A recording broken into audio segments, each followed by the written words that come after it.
Hello, everyone. Welcome to our podcast. My name is Anna, and I am very happy to be here with you today. This podcast is for beginners, so we will speak slowly and use simple English. Today, our topic is self-control. Self-control means we can manage our actions, feelings, and habits. It is very important in daily life. For example, we use self-control when we study, eat, or manage our time. I am here with my friend Mark, and we will talk about this topic together. I hope you enjoy listening and learning English with us today. Hi everyone, I'm Mark. Thank you, Anna, for the introduction. I'm excited to talk about self-control today. It is a very useful topic for everyone. We all need self-control in our daily life. It helps us make good choices and avoid bad habits. Sometimes it is not easy, but we can practice and improve. In this podcast, we will talk about simple examples of self-control. We will use easy words so you can understand well. I hope this conversation helps you learn English and think about your own habits too. What do you think about self-control, Mark? Yes, Anna, I agree with you. Self-control is very important, but sometimes it is difficult. I also have moments when I want to relax instead of working, but I try to control myself and finish my tasks first. It makes me feel good after that. I think self-control helps us reach our goals. If we practice every day, we can get better. Even small actions can make a big difference. I'm happy to share my experiences and learn from you too. That's true, Mark. Small actions are very important. We do not need to be perfect. We just need to try a little every day. I think self-control is like a skill. We can learn it and improve over time. Sometimes we make mistakes, and that is okay. We can try again the next day. I also think it is important to be kind to ourselves. If we are too strict, we may feel stressed. So we need balance in our life. I like that idea, Anna. Balance is very important. If we have too much control, life can feel hard. But if we have no control, we may have problems. So we need a good balance. For example, we can work hard but also take time to rest. We can eat healthy food but also enjoy some treats. I think self-control is about making good choices most of the time. It is okay to relax sometimes too. Yes, Mark, I agree. Self-control is not about saying no to everything. It is about making good decisions. For example, I try to manage my time better. I make a simple plan for my day. This helps me stay focused and not waste time. Sometimes I still get distracted, but I try again. I think planning is a good way to practice self-control. It helps me feel more organized and calm. That is a great idea, Anna. Planning is very helpful. I also try to make a plan for my day. I write down my tasks and do them one by one. This helps me stay focused. When I finish my tasks, I feel proud. Self-control also helps me avoid bad habits, like using my phone too much. It is not easy, but I try to limit my time. These small changes help me a lot in my daily life. I understand that, Mark. Using the phone too much is a common problem. I also try to control that. Sometimes I put my phone away when I study or work. It helps me concentrate better. I think self-control is very useful for students and workers. It helps us use our time well and reach our goals. Even small steps can help us improve. Yes, Anna, that is very true. Self-control is useful for everyone. It helps us in school, work, and daily life. We can start with small habits and improve step by step. I think it is important to stay patient. Change takes time. We should not give up if it is difficult. I hope our listeners can learn something from our conversation and try to practice self-control in their life. Thank you, Mark. I think this is a great start to our topic. We talked about what self-control is and why it is important. I hope our listeners can understand and feel interested. In the next part, we will talk about simple examples of self-control in daily life. This will help you learn more useful expressions and ideas. Yes, Anna, that sounds great. Dear listeners, thank you for listening to our introduction. We hope you enjoy this topic and learn new English words. Now we will move to part 1, where we talk about daily examples of self-control. Please stay with us and continue listening. Let's begin the next part of our podcast now. Let's start part 1 and talk about simple examples of self-control in daily life. For me, one example is waking up early. Sometimes I want to sleep more, but I try to get up on time. It is not easy, especially on cold mornings. I tell myself I need to start my day. Another example is studying. Sometimes I feel lazy, but I try to sit down and study for at least a short time. Even 10 minutes is okay. These small actions are part of self-control. They help me stay focused and do what I need to do every day. That is a great example, Anna. For me, self-control is also important when I use my phone. I like to watch videos and check social media, but sometimes I spend too much time. So I try to limit my phone use. For example, I do not use my phone when I work or study. I put it away and focus on my tasks. It is difficult at first, but it becomes easier with time. This small habit helps me be more productive. I think many people have this problem, so it is a good example of self-control. Yes, Mark, I have the same problem with my phone. Another example for me is eating. I like sweet food, like chocolate and cake. Sometimes I want to eat a lot, but I try to stop myself. I tell myself to eat a small amount. This is not easy, but it is important for my health. I think food is a common situation where we need self-control. We can still enjoy food, but we need to be careful. This is a good way to practice self-control every day. I agree, Anna. Food is a good example. I also try to eat healthy food during the week. Sometimes I want fast food, but I try to choose better options. Another example is exercise. After work, I often feel tired and want to rest, but I try to go for a walk or do some exercise. Even a short walk is good. It helps my body and mind.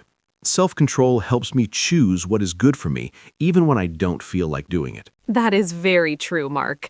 Exercise is a great example. Another situation for me is time management.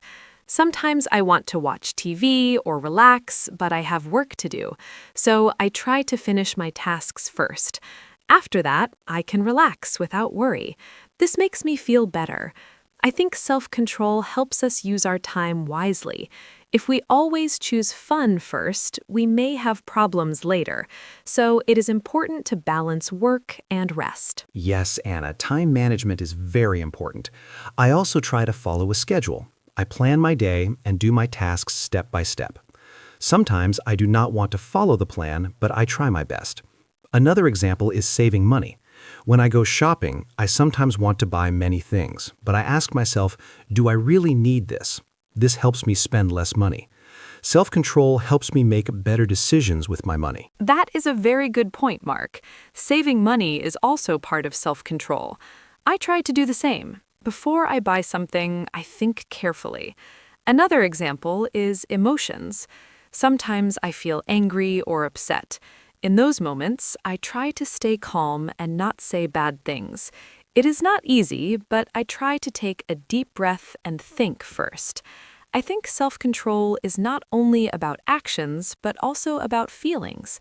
It helps us have better relationships with others. I agree, Anna. Controlling emotions is very important. Sometimes I feel stressed or angry, but I try to stay calm. I may take a short break or go for a walk. This helps me feel better. Another example is talking. Sometimes I want to interrupt others, but I try to listen first. This is also self-control. It helps me communicate better. These small actions can improve our daily life and our relationships with people. Yes, Mark, listening is very important. I also try to listen more and speak less sometimes. It helps me understand others better. Another example is keeping promises. If I say I will do something, I try to do it. Even if I feel tired or busy, I try to keep my word. This is also self-control. It shows responsibility and respect. I think these small habits help us become better people step by step. That is a great example, Anna. Keeping promises is very important. I also try to be responsible. If I have work to do, I try to finish it on time. Sometimes I feel lazy, but I remind myself why it is important. Self-control helps me stay on track. It's not always easy, but it's worth it.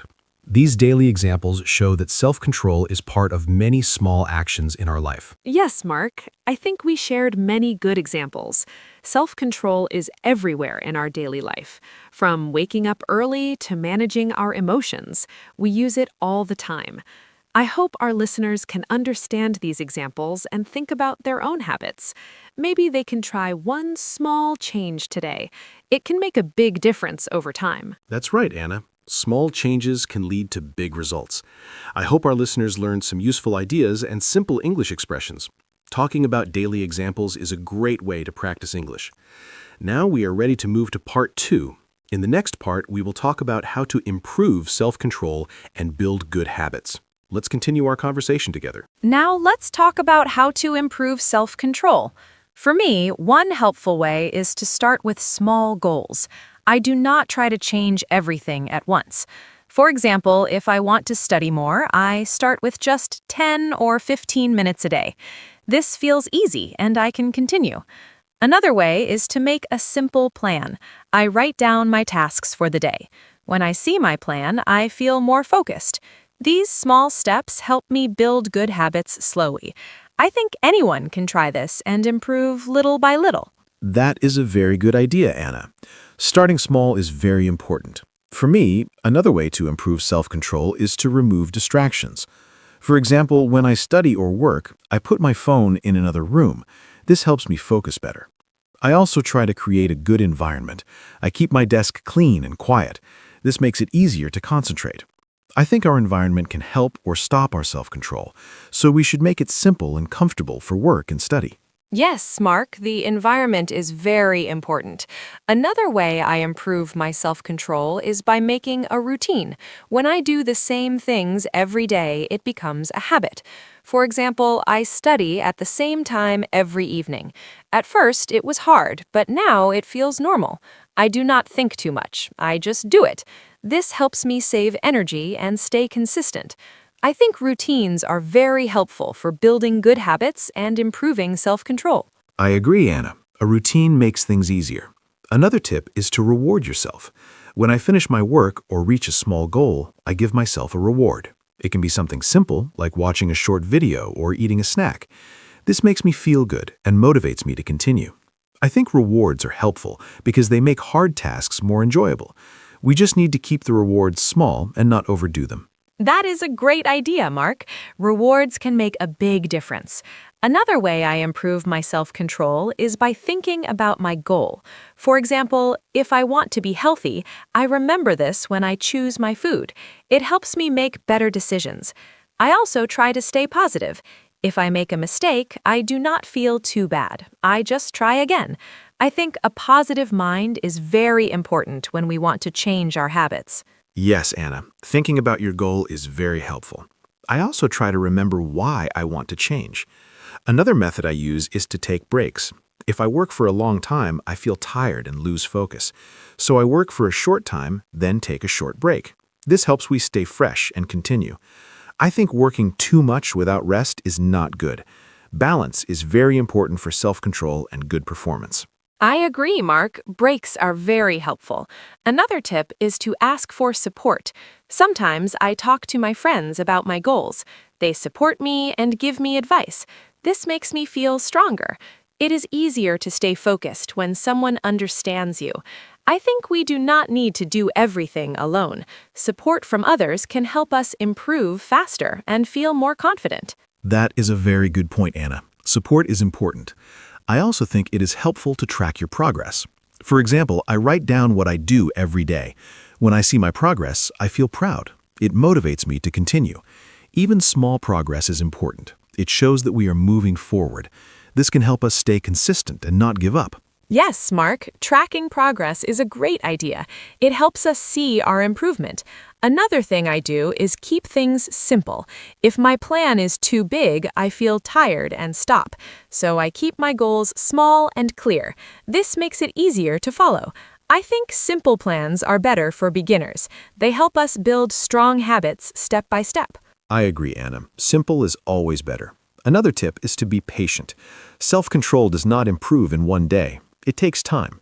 Sometimes we feel slow, but that's okay. We should keep trying. I think patience is very important. If we continue, we will see results in the future. That is very true, Mark. Patience is key. I think we shared many useful ways to improve self-control. Starting small, making a routine, taking breaks, and staying positive are all helpful. I hope our listeners can try these ideas in their daily life. Even one small change can make a difference. Yes, Anna, this was a great discussion. I hope our listeners learned something useful and easy to understand. Improving self-control is possible for everyone. We just need to take small steps and keep going. Now, we are ready to move to part 3, where we will talk about challenges and how to deal with them. Let's continue together. Now let's talk about challenges in self-control. For me, one big challenge is feeling lazy. Sometimes I do not want to do anything, even simple tasks. On those days, it is very hard to follow my plan. I just want to stay in bed or watch videos. But I try to start with a very small action, like standing up or opening my book. After I start, it becomes easier. I think the hardest part is the beginning. If we can start, we can continue. This is my way to deal with lazy feelings. I understand that, Anna. I also feel lazy sometimes. Another challenge for me is stress. When I feel stressed, I want to avoid my work. I may watch videos or eat snacks instead of working. It is not a good habit. So I try to manage my stress first. I take deep breaths or go for a short walk. This helps me feel calm. After that, I can focus better. I think it is important to understand our feelings and deal with them before we try to control our actions. That is a very good point, Mark. Understanding feelings is important. Another challenge for me is distractions. For example, when I study, I sometimes check my phone again and again. It breaks my focus. To solve this, I put my phone far away or turn it off. It is a simple action, but it helps a lot. I think removing distractions is a strong way to improve self-control. We need to make it easier to focus and harder to get distracted. Yes, Anna, distractions are a big problem. Another challenge is losing motivation. Sometimes I feel excited at the beginning, but later I lose interest. When this happens, I remind myself why I started. I think about my goals again. This helps me continue. I also try to change my routine a little to make it more interesting. For example, I study in a different place or listen to music. Small changes can help us feel fresh and motivated again. I like that idea, Mark. Changing things a little can help a lot. Another challenge is being too strict with myself. Sometimes I want to do everything perfectly. If I make a mistake, I feel bad and lose motivation. So now I try to be more kind to myself. I accept that mistakes are normal. I just try again. I think self-control is not about being perfect. It is about trying again and not giving up. This makes me feel more relaxed and strong. That is a very important idea, Anna. Being too strict can make things harder. Another challenge for me is time pressure. When I have many tasks, I feel overwhelmed. I don't know where to start. In this situation, I try to choose one small task and begin. After I finish one thing, I feel better and continue. I think breaking big tasks into small steps is a good way to deal with pressure. It makes everything feel easier and more possible. Yes, Mark, breaking tasks is very helpful. Another challenge is bad habits. Sometimes we repeat the same bad actions, like eating too much or wasting time. It is hard to stop. For me, I try to replace a bad habit with a good one. For example, if I want to eat snacks, I try to eat fruit instead. This is not perfect, but it is better. I think changing habits takes time, but small changes can help us improve slowly. I agree, Anna. Replacing habits is a smart way. Another challenge is feeling tired. When I'm very tired, I have less self-control. I make bad choices more easily. So, I try to take care of my body. I sleep enough and take breaks during the day. Good rest helps me think clearly and make better decisions. I think health is very important for self-control. If we feel good, it is easier to control our actions. That is very true, Mark. Health is very important. Another challenge is comparing ourselves to others. Sometimes I see other people doing very well and I feel bad. I think I am not good enough. But now I try to focus on my own progress. I do not need to be like others, I just need to improve little by little. This helps me stay positive and continue my journey. Self-control is personal and everyone has their own speed. Yes, Anna, that is a very healthy way to think. Everyone is different. Another challenge is giving up too quickly. Sometimes we try for a few days and then stop, but real change needs time. I try to remind myself to keep going, even if it's slow. I focus on small progress, not big results. This helps me stay patient. I think consistency is more important than speed. Doing a little every day is better than doing a lot once and stopping. I agree, Mark. Consistency is very important. We talked about many challenges, like laziness, stress, distractions, and bad habits. These are normal problems, and everyone has them. The important thing is to find simple ways to deal with them. I hope our listeners can understand that they are not alone. We all try and learn every day. Yes, Anna, this was a very helpful discussion. We shared many real challenges and simple solutions. I hope our listeners feel encouraged and ready to try. Self-control is not easy, but it is possible. With practice and patience, we can improve. Now, we are ready to move to the ending and finish our podcast. Thank you for staying with us. Thank you, everyone, for listening to our podcast today. We talked about self-control and shared many simple ideas and examples. I hope you enjoyed our conversation and found it helpful. Remember, self-control is something we can practice every day. Start with small steps and be kind to yourself. You do not need to be perfect. Just try your best and keep going. Thank you, Mark, for this great talk. I really enjoyed it. I hope our listeners can join us again next time. Take care and see you soon. Goodbye. Thank you, Anna, and thank you to all our listeners. It was great to talk about self-control with you today. I hope this podcast helped you learn new words and simple ways to talk in English. More importantly, I hope it helped you think about your own habits. Remember to stay patient and keep practicing. Small changes can make a big difference over time. I also enjoyed our conversation very much, Anna. Thank you, everyone, for listening. Have a wonderful day, and we hope to see you again in our next episode. Goodbye. Hello, everyone. Welcome back to our podcast. My name is Anna, and I am so happy you are here today. Today's topic is one of my favorite topics, summer. I love summer so much. The warm weather, the long days, the holidays, everything about summer makes me happy. Summer is a great topic to talk about in English because there are so many simple and fun words to learn. Whether you love hot weather or prefer something cooler, I think you will enjoy today's conversation. My friend Mark is here with me again. Mark, are you excited about today's topic? I cannot wait to hear what you think about summer. Hello, everyone. I am so glad to be here. My name is Mark, and yes, I am very excited about today's topic. Summer is such a wonderful season.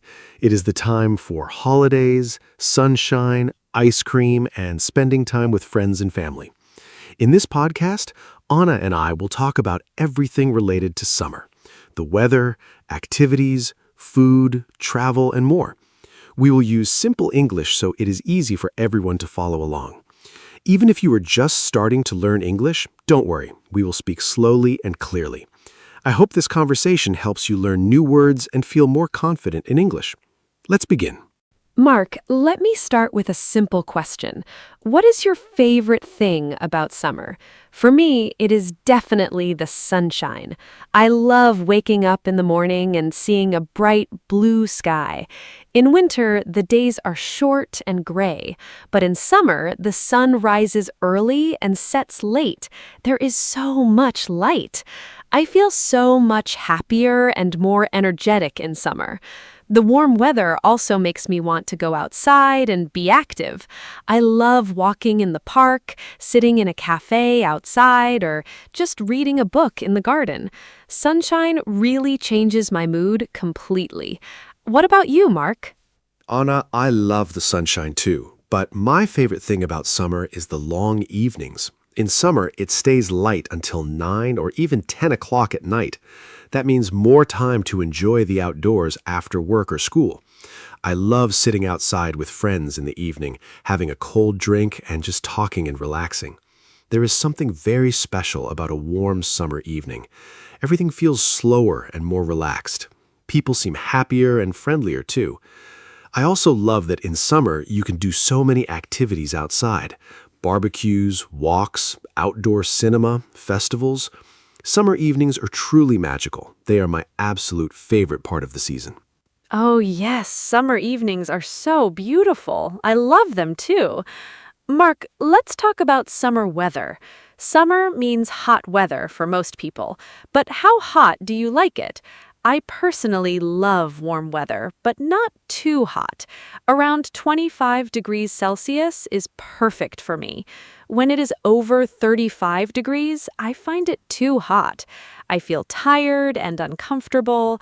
I drink a lot of water, stay in the shade, and try not to go outside in the middle of the day. What temperature do you prefer in summer? And do you have any tips for staying cool when it is very hot outside? Hot weather can be tough. 25 degrees is perfect. I agree with you, Anna. I also love warm weather, but extreme heat is very difficult. When it is very hot, I drink a lot of cold water, maybe 2 or 3 liters a day. I also wear light, loose clothing. Light colors like white and yellow are best because they do not absorb as much heat as dark colors. I also use a fan or air conditioning at home. Taking a cold shower in the afternoon is wonderful when it is hot. And I try to do outdoor activities in the morning or evening, not at midday when the sun is strongest. Staying hydrated is the most important thing in hot weather. Great tips, Mark. Staying hydrated is so important. I always carry a water bottle with me in summer. Mark, let's talk about summer holidays. Do you take a holiday in summer? I think summer is the most popular time for holidays. Many people travel in July and August because children are not in school. I love going on holiday in summer. Last summer, I went to the beach for 1 week. It was wonderful. I swam in the sea, ate delicious food, and relaxed in the sun. The beach is my favorite holiday destination in summer. Do you prefer the beach, the mountains, or the city for a summer holiday? What is your dream summer holiday? I love summer holidays. Last summer, I went to a small village in the mountains. It was cooler there than in the city, which was really nice. I went hiking every day and saw beautiful views. The mountains are so peaceful and quiet. But I also love the beach. The sea, the sand, the sound of the waves. It is very relaxing. I think my dream summer holiday would be a mix of both. A few days at the beach and a few days in the mountains. I also love city trips in summer. Many cities have outdoor events and festivals in summer. There are so many options. Every type of holiday has something special to offer. A mix of beach and mountains sounds wonderful. Mark, let's talk about summer food. I think food is one of the best parts of summer. In summer, I eat differently than in winter. I eat more salads, fresh fruits, and cold foods. My favorite summer fruit is watermelon. It is so refreshing and sweet. I also love strawberries, cherries, and peaches. They are all at their best in summer. I also enjoy ice cream a lot in summer. There are so many flavors. My favorite is lemon ice cream. It tastes so fresh and cold. Do you have favorite summer foods? I think food is one of the best things about the warm season. Anna, I completely agree. Summer food is amazing. My absolute favorite summer food is a barbecue. I love cooking outside with friends. We grill chicken, vegetables, and corn on the cob. Everyone sits together, eats, and has fun. It is a very social kind of meal. I also love cold drinks in summer. Fresh lemonade, iced tea, and fruit smoothies. They are so refreshing on a hot day. And yes, ice cream is essential. My favorite flavor is chocolate, but I also love mango ice cream. Summer is also great for eating outside at restaurants and cafes. There's something special about eating good food in the warm sunshine with the people you love. A barbecue sounds so fun. I love those too. Mark, let's talk about summer activities. There are so many things you can do in summer that you cannot do in other seasons. I love swimming. In summer, I go to the swimming pool or the beach very often. Swimming is great exercise and it is also very fun. I also love cycling in summer. The weather is perfect for riding a bike along a nice path. And I love having picnics in the park. I take a blanket, some food, and my friends, and we sit outside for hours. It is so simple, but so enjoyable. What are your favorite summer activities? Do you prefer outdoor sports or something more relaxing? I love so many summer activities. I enjoy swimming too. It is the perfect way to cool down on a hot day. I also love playing beach volleyball. It is so energetic and fun. I also enjoy hiking in summer, as I mentioned before. But I also like more relaxing activities. I love reading a book outside in the shade of a tree. There's nothing better than a good book, a warm day, and a cold drink beside you. I also enjoy outdoor concerts and festivals in summer. Many cities have free outdoor music events in summer. Going to a summer festival with friends is one of my favorite summer memories. Summer is really the best season for fun. Outdoor concerts are so much fun. I love them too. Mark, I want to talk about the beach. The beach is maybe the most popular summer destination for many people. I love going to the beach. The sound of the sea is so calming. I love to swim, but I also love to just lie on the sand and relax. I always bring sunscreen to the beach. It is very important to protect your skin from the sun. I use SPF 50, especially in the middle of the day. Some people forget sunscreen and then they get sunburned. That is very painful and also bad for your skin. Do you always use sunscreen at the beach, Mark? Yes, sunscreen is absolutely essential. I always use it, especially at the beach. The sun at the beach is very strong. The reflection from the water and sand makes it even stronger. I use SPF 30 or 50, and I reapply it every 2 hours. I also wear a hat and sunglasses to protect my face and eyes. Staying in the shade during the midday hours from 12 to 3 in the afternoon is also a good idea. I love the beach, but I am always careful about the sun. Sunburn is very painful, and too much sun exposure is not healthy. Enjoy the beach, but always protect yourself. Good sun habits are very important for your health. Such good advice. Sun protection is so important. Mark, let's talk about summer clothes. I love summer fashion. In summer, I wear light dresses, shorts, sandals, and colorful tops. It is so nice not to wear heavy winter coats and boots. I feel free and comfortable in summer clothes. My favorite summer color is yellow. It feels so sunny and happy. I also love floral patterns in summer. Everything looks more cheerful and bright. I always carry a light cardigan in my bag because sometimes places like shops or restaurants have very strong air conditioning and it can get cold inside. What do you like to wear in summer, Mark? Do you have a favorite summer style? I love summer clothes too. In summer, I wear shorts, light t-shirts, and sandals. Everything is simple and comfortable. I prefer plain colors, white, light blue, and light gray. They feel cool and clean. I also always wear a cap or a hat outside to protect my head from the sun. I think the best thing about summer clothes is how easy they are. In winter, you have to think about many layers. In summer, you just put on a t-shirt and shorts and you're ready. I also agree about the cardigan tip. Air conditioning in shops and cinemas can be very cold in summer. Always have a light layer with you. It is very practical. So practical. Mark, let's talk about summer and children. I think summer is the happiest time for children. They do not have school. They have long summer holidays, sometimes 2 or 3 months. When I was a child, I loved summer so much. I spent my summers at my grandmother's house in the countryside. We played outside every day. We ran in the fields, picked berries, played in the river, and caught butterflies. Those are some of my best childhood memories. Summer felt endless and magical when I was young. Do you have good memories from your childhood summers, Mark?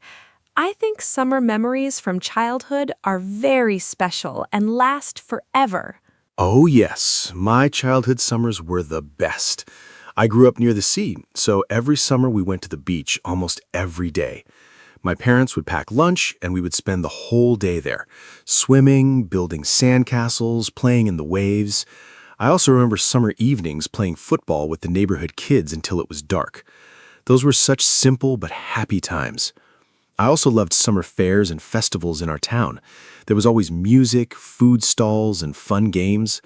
Childhood summers feel so free and carefree. Now, as an adult, I try to bring some of that same joy into my summers, spending time outside, relaxing, and enjoying simple pleasures. That sounds so beautiful, Mark. Childhood summers really are magical. Now, let's talk about something different: summer and health. Summer can be very good for your health, but it can also be challenging. The sunshine gives us vitamin D, which is important for our bones and our mood. People often feel happier in summer because of the sunlight. Exercise is also easier in summer because the weather is nice and you want to be outside. But summer can also bring problems: too much sun, dehydration, and heat exhaustion. I always try to be careful about these things. Do you think summer is generally a healthy season? What do you do to stay healthy in summer? Summer is a wonderful season for health when you are careful. The extra vitamin D from sunlight really does boost your mood and energy. I sleep better in summer too. The warmth makes me feel relaxed. I also exercise more in summer because I love being outside. I walk, swim, and cycle much more than in winter. But yes, the heat can be a risk. Drinking enough water is the #1 thing for summer health. I also eat lighter foods in summer, more salads and fruits, less heavy meals. And I try not to stay in the sun too long. Taking care of yourself in summer means you can enjoy everything the season has to offer without any problems. So well said. Mark, let me ask about summer and travel. Summer is the most popular travel season. Airports and trains are very busy in July and August. Hotels and holidays can also be more expensive in summer. Have you ever had any travel adventures or funny travel stories from summer? I remember one summer I missed my flight because of a traffic jam on the way to the airport. It was a terrible day. But then I got on the next flight and my holiday was wonderful. Travel does not always go perfectly, but those stories become funny memories later. Do you have any memorable summer travel stories? Good or bad ones are both welcome. Oh, I have a funny travel story. One summer, my friends and I drove to the coast for a camping trip. We were so excited. But when we arrived, we realized we forgot the tent at home. We had all our sleeping bags and food, but no tent. We had to sleep in the car that first night. It was very uncomfortable, but we laughed so much about it. The next day, we bought a cheap tent from a local shop, and the rest of the holiday was perfect. Now that story is one of our favorite memories to tell. Travel surprises and mistakes make the best stories. The most important thing is to stay positive and laugh about the unexpected things. That story is so funny. Sleeping in the car? Oh no! But I love that it became a great memory. Mark, let's talk about summer festivals and events. Summer is full of fun events. There are music festivals, outdoor cinema, food festivals, sports events, and local fairs. I love going to local summer festivals. They are usually free or not expensive. There is music, food, dancing, and a great atmosphere. Last summer, I went to an outdoor jazz festival in my city. It was a beautiful, warm evening, the music was wonderful, and I sat on the grass with my friends. It felt like a perfect summer night. Do you enjoy going to festivals and events in summer? What kind of events do you like most? Summer festivals are one of my favorite things. I love music festivals most of all. There's something amazing about listening to live music outside under the open sky. The energy of the crowd, the music, the warm air, it is a truly special experience. I also love food festivals. You can try so many different types of food in one place. It's a great way to discover new cuisines. I have tried foods from many different countries at food festivals. I also enjoy street markets in summer. Many cities have outdoor markets on weekends in summer. You can find fresh produce, handmade crafts, and delicious snacks. Summer really brings communities together in such a joyful way. Outdoor markets are lovely. I always find something special at them. Mark, let's talk about gardening in summer. Do you like gardening? I think summer is the best time for gardens. Everything is green and in bloom, flowers, vegetables, fruit trees. Everything looks so beautiful. I have a small balcony garden. In summer, I grow tomatoes, herbs, and flowers on my balcony. I love watering my plants in the morning with a cup of coffee. It is so peaceful. And eating tomatoes from my own balcony is so satisfying. There is something special about growing your own food. It tastes better when you grow it yourself. Do you do any gardening in summer, or do you just enjoy other people's gardens? I love gardens, but I am not very good at growing plants. I have tried a few times, and usually the plants do not survive very long. I think I forget to water them regularly. But I admire people who are good at gardening. My parents have a beautiful garden with roses, lavender, and vegetable beds. When I visit them in summer, I love sitting in their garden. The smell of flowers in a summer garden is just wonderful. I also love visiting botanical gardens and parks in summer. Seeing all the different flowers and plants in full bloom is so beautiful. Maybe one day I will learn to be a better gardener. For now, I will enjoy other people's gardens. That is very honest, Mark. Gardens are beautiful to enjoy even if you do not grow plants yourself. Mark, let's talk about summer and learning English. Many people use summer as a time to study or improve their English. Maybe they travel to an English-speaking country, or they take a summer English course. I think summer is actually a great time to practice English because there are so many fun ways to do it. You can watch English movies, listen to English podcasts like this one, read easy books in English, or talk to tourists in English. What do you think is the best way to practice English in summer? Do you have any tips for our listeners? What a great topic. Summer is a wonderful time to practice English in a relaxed way. I think the best tip is to make English fun, not like homework.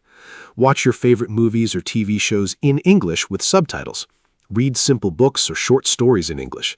Listen to English songs and try to understand the words. If you travel somewhere where English is spoken, try to speak with local people. Even just saying hello and thank you is great practice.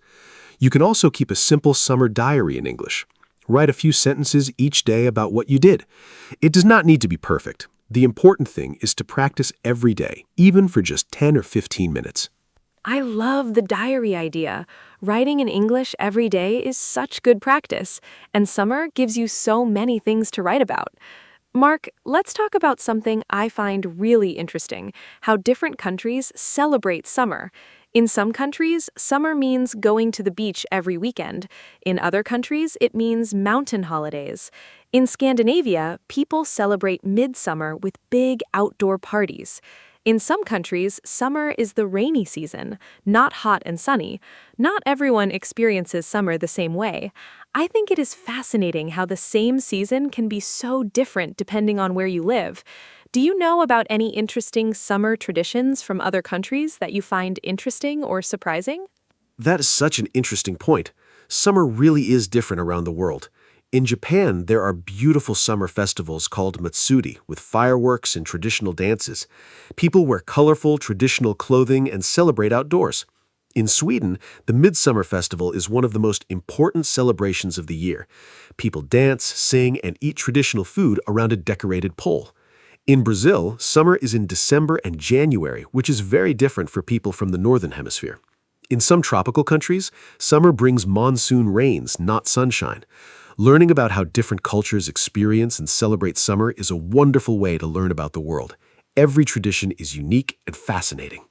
The Japanese summer festivals with fireworks sound absolutely magical. I would love to experience that one day. Mark, let's talk about summer and sleep. I find it harder to sleep in summer. The nights are shorter and it stays light outside for a long time. My bedroom also gets very warm, and I do not sleep well when I'm hot. I use a fan at night, and I open the window to let in cool air. I also use light cotton sheets instead of heavy blankets, but still, some summer nights are very uncomfortable. Do you sleep well in summer? Do you have any tips for sleeping better when it is hot? I think many people have this problem in summer. Oh, I definitely have this problem too. Sleeping in summer heat can be really difficult. My best tip is to close the curtains during the day to keep the room cool. This makes a big difference. Also, take a cool shower before bed. Not very cold, just refreshing. Your body temperature will go down and you will feel more comfortable. Wear light pajamas or sleep in just a light sheet. You can also put a cold, wet cloth on your forehead or wrists to cool down quickly. Drinking a glass of cold water before bed also helps. And yes, a fan is very useful. Point it towards the window to push hot air out and pull cooler air in. These tips really do work. Those tips are so useful. I will try the curtains one. I think my room gets very hot because I leave the curtains open all day. Mark, let's talk about summer and exercise. I think many people exercise more in summer because the weather is nice. But exercising in the heat can also be dangerous. It is important to exercise at the right time of day. I like to go for my walks and runs in the early morning before it gets too hot. The air is fresh, the streets are quiet, and the temperature is comfortable. By midday, it is too hot to run outside. What kind of exercise do you do in summer, and when do you prefer to exercise during the summer months? Early morning exercise is perfect in summer. I also prefer to exercise in the morning, usually around 7 or 8 o'clock. It is cool and pleasant then. I go for a run along the river near my home. It is beautiful in the morning. The light is soft and there are not many people around. I also swim a lot in summer. Swimming is one of the best summer exercises because it keeps you cool while you're working out. In the evenings, I sometimes go for a long walk or cycle ride when the temperature goes down again. I always bring water when I exercise outside in summer. Exercising in the heat without water is very dangerous. Safety is always the first priority. Swimming really is the perfect summer exercise. Mark, I want to ask about something a little different now. What is your least favorite thing about summer? Every season has some downsides. For me, it is insects. In summer, there are mosquitoes, flies, and other bugs. I hate mosquitoes. They bite me every night, and I always wake up with itchy red spots. I use mosquito spray and a special plug-in device in my bedroom, but some still get through. It is very annoying. I also do not enjoy the crowds in summer. Popular beaches and tourist places get very crowded and noisy in summer. I prefer quieter, less busy places. What about you? What do you like least about summer? Anna, mosquitoes are definitely my least favorite part of summer too. They're so annoying. I also use spray and try to cover my arms in the evenings when they are most active. My other least favorite thing about summer is the traffic and crowds. Highways and airports are so busy in summer. Everything is more expensive. Hotels, flights, restaurants, popular tourist spots are packed with people. Sometimes it's hard to relax and enjoy yourself when everywhere is so crowded. I also sometimes miss the coziness of autumn and winter. Hot drinks, warm blankets, and quiet evenings inside also have a special charm. But overall, the good things about summer definitely outweigh the bad things. Summer is still my favorite season. I agree. The good things definitely outweigh the bad. Mosquitoes are a small price to pay for all the wonderful things summer brings. Mark, let's talk about summer sunsets. I think summer sunsets are some of the most beautiful things in nature. Because the days are so long in summer, the sunset happens late, sometimes at 9 or even 10 o'clock. I love watching the sunset in summer. The sky turns pink, orange, and purple. It is absolutely stunning. I often go to a high point in my city to watch the sunset. It feels very special. Have you ever watched a particularly beautiful summer sunset that you still remember? Where were you, and what made it so special? Summer sunsets are truly magical. I've seen some incredible ones. My most memorable was on a boat trip last summer. We were on the sea in the evening, and the sun started to set. The whole sky turned bright orange and red, and the light reflected on the water. It was breathtaking. Everyone on the boat stopped talking and just watched. Nobody said anything for minutes. It was that beautiful. Another beautiful sunset I remember was watching the sun go down behind the mountains. The colors changed slowly from yellow to orange to deep purple. Nature is truly the best artist. I think stopping to watch a beautiful sunset is one of the simplest and most wonderful pleasures of summer. That boat sunset sounds absolutely incredible. Mark, let's talk about summer reading. I think summer is the perfect time to read. You have more free time, you can sit outside, and a good book in the sunshine is such a pleasure. I love reading on holiday. I always pack at least 2 books for any trip. Last summer, I read a wonderful story about a family who travels across Europe by train. It was simple to read, but very engaging. I think reading in English is also a great way to improve your language skills. Do you read in summer? And do you have any book recommendations for beginners who want to read in English? Easy, enjoyable books are the best place to start. I love reading in summer. I agree, it is the perfect season for books. For beginners who want to read in English, I recommend short stories and simple novels. Books by Roald Dahl are wonderful for beginners. The language is clear and the stories are very entertaining. The Diary of a Wimpy Kid series is also easy and very funny. For something more relaxing, try travel books or simple romance stories. Reading in a language you are learning might feel difficult at first, but start with very short texts. Even 1 page a day is great progress. Use a dictionary for new words and try to enjoy the story, not just translate every word. Reading should be enjoyable, not stressful. Roald Dahl is a great recommendation. His stories are so imaginative and fun. Mark, let's talk about summer and friendship. I think summer is a time when friendships feel especially strong. You spend more time with people outside. You have shared experiences, holidays, barbecues, picnics, festivals. Those shared summer moments bring people closer together. Some of my strongest friendships are built on summer memories. I have a group of friends who I met on a summer language course many years ago. We are still very close today. Summer seems to create a special atmosphere where people connect more easily. Do you think summer is a good time for building friendships? Do you have any special summer friendships or memories with friends? Absolutely. Summer is wonderful for friendships. When the weather is good, people naturally want to be outside and social. You meet neighbors, join community events, and talk to strangers more easily. I think the relaxed atmosphere of summer makes people more open and friendly. Some of my best friendships started in summer, at camps, on holidays, or at outdoor events. I also think summer is a great time to reconnect with old friends you do not see very often during the busy winter months. A simple phone call to invite someone for a walk or a barbecue can restart a friendship. Summer gives you natural reasons to reach out and spend time with people you care about. It's a social season. So beautifully said, Mark. Summer really is a social season.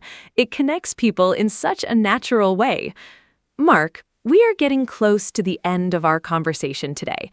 I want to ask you one final big question before we wrap up. If you could design your perfect summer day from morning to night, what would it look like? Where would you be? Who would you be with? And what would you do? I think this is a fun and creative question. It also helps our listeners practice thinking and talking about daily activities in English. I will tell you my perfect summer day after you share yours. I already have it planned in my head, and I cannot wait to share it. Oh, I love this question. My perfect summer day would start with an early morning run along the coast while the air is still cool and fresh. Then a big breakfast outside, fresh bread, fruit, eggs, and a good coffee. After breakfast, I would go to the beach with my closest friends. We would swim, play beach volleyball, and just relax in the sun. In the afternoon, we would find a nice shaded terrace and have a long, slow lunch with cold drinks. In the evening, we would watch the sunset from a boat on the sea. Then dinner outside at a local restaurant with good food and great conversation. Finally, we would sit around a fire on the beach and talk and laugh until late at night. That would be my perfect summer day. What a wonderful conversation today, Mark. I feel so happy just talking about summer. We talked about so many great things: the weather, food, holidays, activities, travel, fitness, sleep, sunsets, reading, friendships, and so much more. I hope our listeners learned some new English words and phrases today, and I hope this conversation made you feel excited about summer, or maybe a little nostalgic if summer is not here yet. Remember, the best way to improve your English is to listen, speak, and enjoy the language. Thank you so much to everyone who listened today. Summer and English learning are both beautiful journeys. Enjoy both of them to the fullest. Thank you, Anna. This was such a joyful conversation. And thank you to all our wonderful listeners for spending time with us today. Summer really is a special season, full of warmth, light, and happy memories. I hope our conversation gave you some ideas for things to do this summer and some useful English vocabulary to talk about summer with your friends. If you want to improve your English, use summer as your teacher. Go outside, experience new things, and try to describe them in English. Keep a summer journal, listen to English podcasts, and speak as much as you can. Learning English can be just as fun and warm as a beautiful summer day.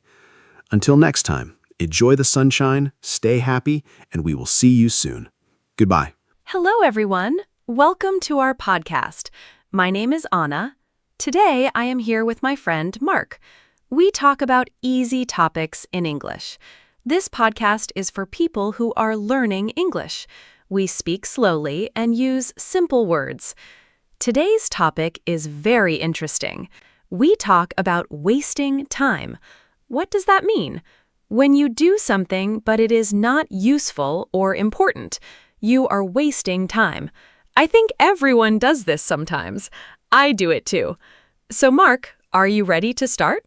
Hi, Anna. Hi, everyone. Yes, I am very ready. Thank you for the nice introduction. I am Mark. I am happy to be here today. This topic is fun because everyone can understand it.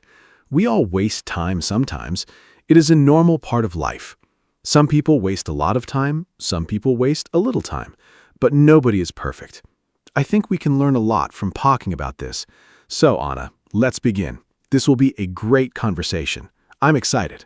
So Mark, what does wasting time mean to you? Can you explain it in simple words? For me, wasting time means doing something that has no result. For example, I sit and look at my phone for 1 hour. After that, I do not feel good. I did not learn anything. I did not do any work. I just looked at videos and pictures. That is wasting time for me. Sometimes I feel a little sad after doing that, but I still do it. I think it is very easy to waste time. What do you think? That is a great example, Anna. I agree with you. For me, wasting time means spending time on things that are not important right now. For example, I sometimes watch TV for 3 or 4 hours. I am not tired. I do not need rest. I just sit and watch. After that, I remember my homework or my work, and I feel worried. I think, oh no, I need to do that. It's a bad feeling. But in the moment, watching TV feels easy and nice, so it is hard to stop. I think that is why people waste time. Mark, do you think wasting time is always bad? I sometimes think a little rest is not bad. For example, when I am very tired, I sit and do nothing for 30 minutes. Is that wasting time? I'm not sure. Maybe sometimes we need to rest. We need to stop doing work. Our brain needs a break. So maybe sometimes doing nothing is okay. But if I rest for 4 hours and I am not tired, that is different. That is a problem. What do you think? Is all wasting time bad? That is a really good question, Anna. I think it depends. If you are tired and you rest, that is not wasting time. That is important for your body and your mind. But if you are not tired and you still do nothing, that is different. You feel bored. You feel empty. That is wasting time. I also think it depends on the person. Some people need more rest. Some people need less. So I don't think all wasting time is bad, but too much is a problem. We need a balance. What are the most common ways people waste time? I have a few ideas. First, social media. I spend so much time on social media every day. I look at pictures, I read short messages, I watch short videos. Hours can pass very fast.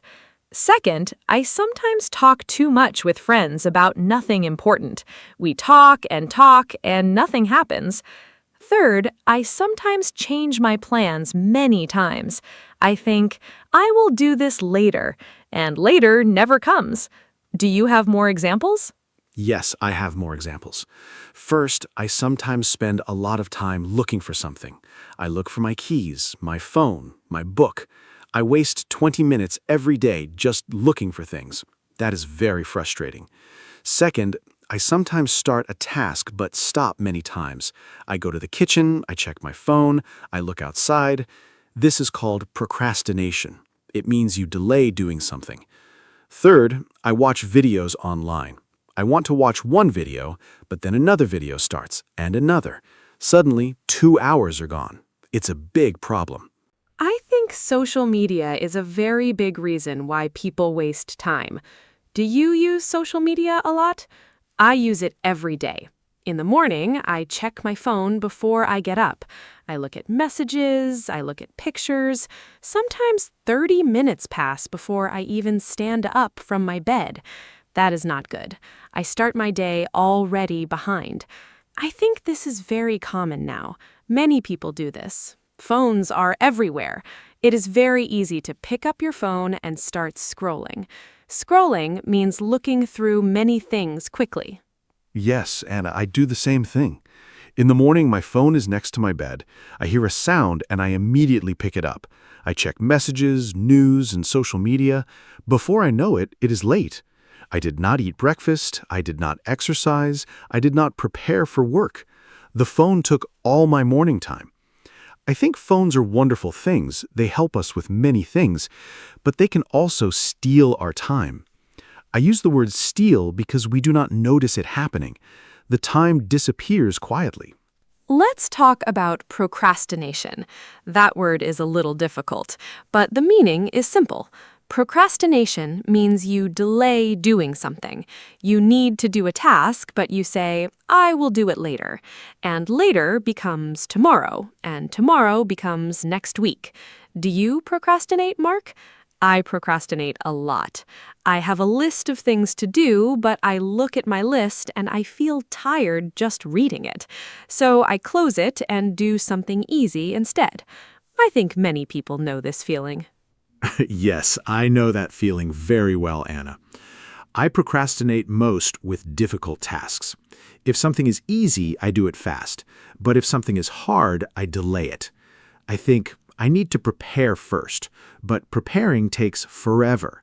I clean my desk, I make coffee, I organize my papers. After all that, I am tired and it is time to sleep. The hard task is still not done. Procrastination is tricky because you feel busy. You do small things, but the important thing never gets done. Why do people procrastinate? I think one reason is fear. We are afraid to start something because it might be hard, or we are afraid to fail. If I do not start, I cannot fail. That sounds silly, but I think it is true. Another reason is we do not know where to begin. A big task is scary. We look at it and it feels impossible, so we do nothing. Also, some people do not have energy. They are tired and cannot think clearly, so they delay things until they feel better. But that feeling does not always come. I agree. Fear is a big reason. Another reason is that our brains like easy things. Doing a difficult task requires a lot of thinking. Watching a video is easy. Our brain says, choose the easy thing, and we do. Also, I think some people do not see the result of their work right away.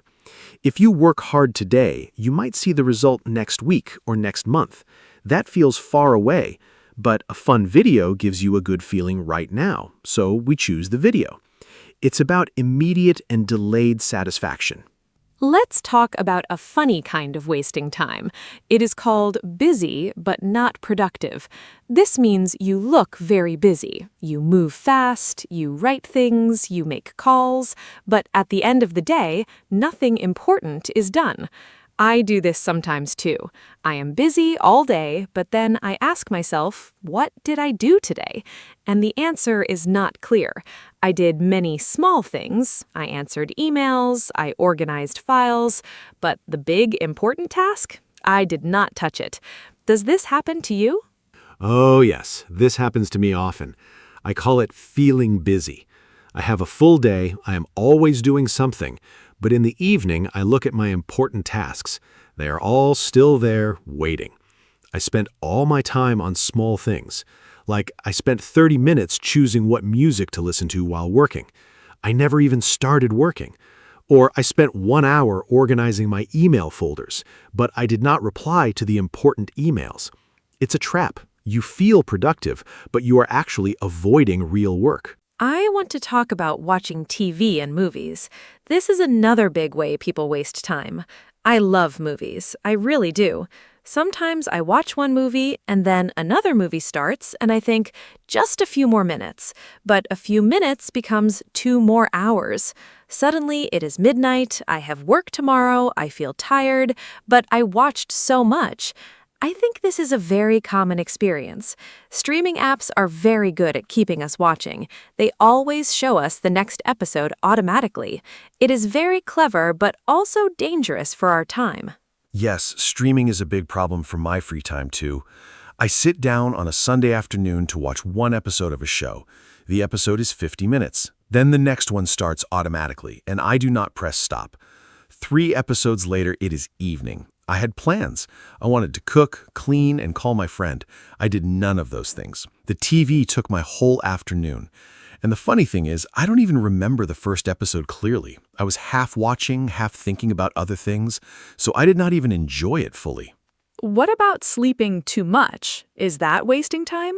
I think sometimes people sleep too much when they feel bored or sad. Sleeping is healthy and important. Adults need around 7 or 8 hours of sleep, but if you sleep 10 or 12 hours because you do not want to do anything, that might be wasting time. I sometimes sleep too much on weekends. I wake up at noon, half the day is gone.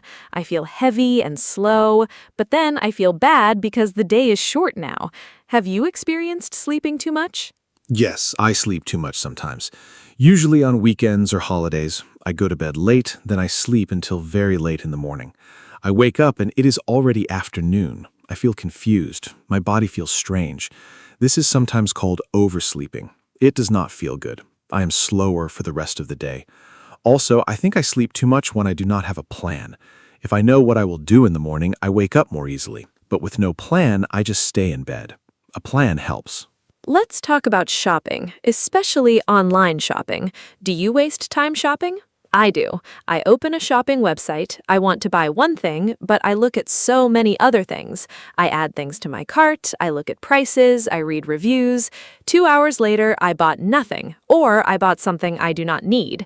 Online shopping is very easy and very distracting. I sometimes go to buy shoes, and then I look at bags, clothes, and kitchen tools. None of these things were on my list. Have you done this? Yes, online shopping is a big time trap. I open a website to buy a book, I look at the book, then I see other people also bought this. I look at those things, then I see a sale, I check the sale items, then I get distracted by a different category. Before I know it, I spent 2 hours browsing and bought nothing. Sometimes I add many things to my cart and then delete everything because I feel guilty. All that time was wasted. I think online stores are designed to keep us there as long as possible.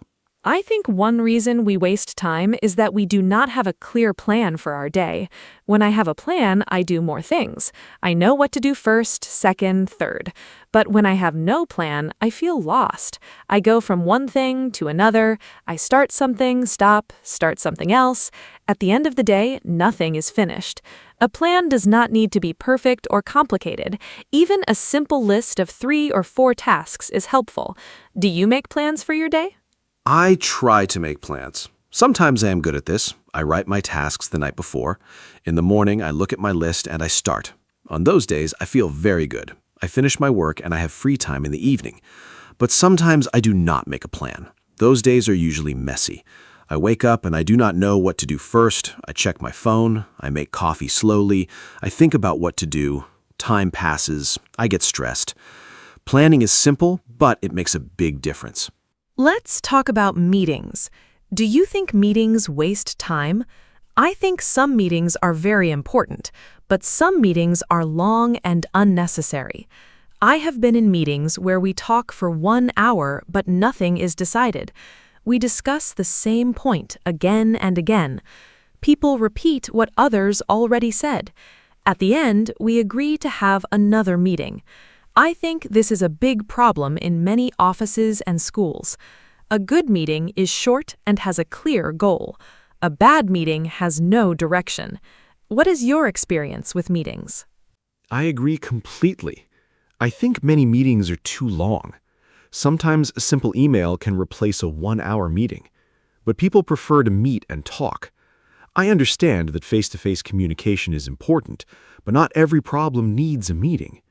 I have attended meetings where I did not need to be there. My part was 5 minutes, but I stayed for the whole hour.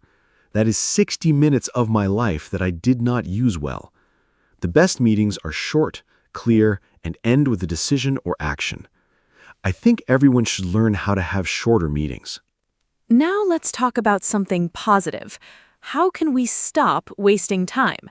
One thing I try to do is put my phone in another room when I am working.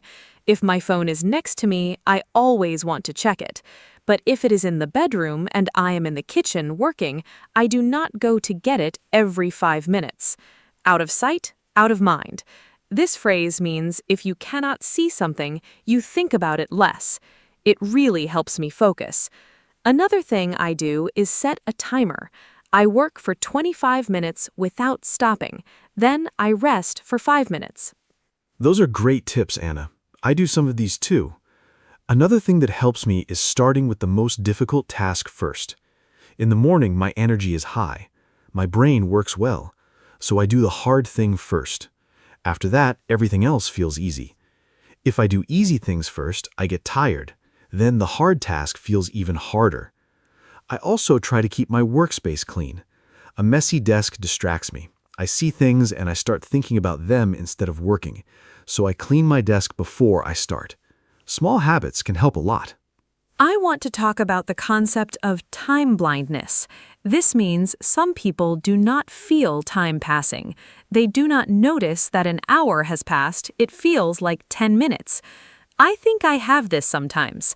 I start reading and suddenly 2 hours are gone. I did not notice. I think people who have ADHD often experience this. ADHD is when it is hard to focus and control attention. But even without ADHD, many people do not notice time passing.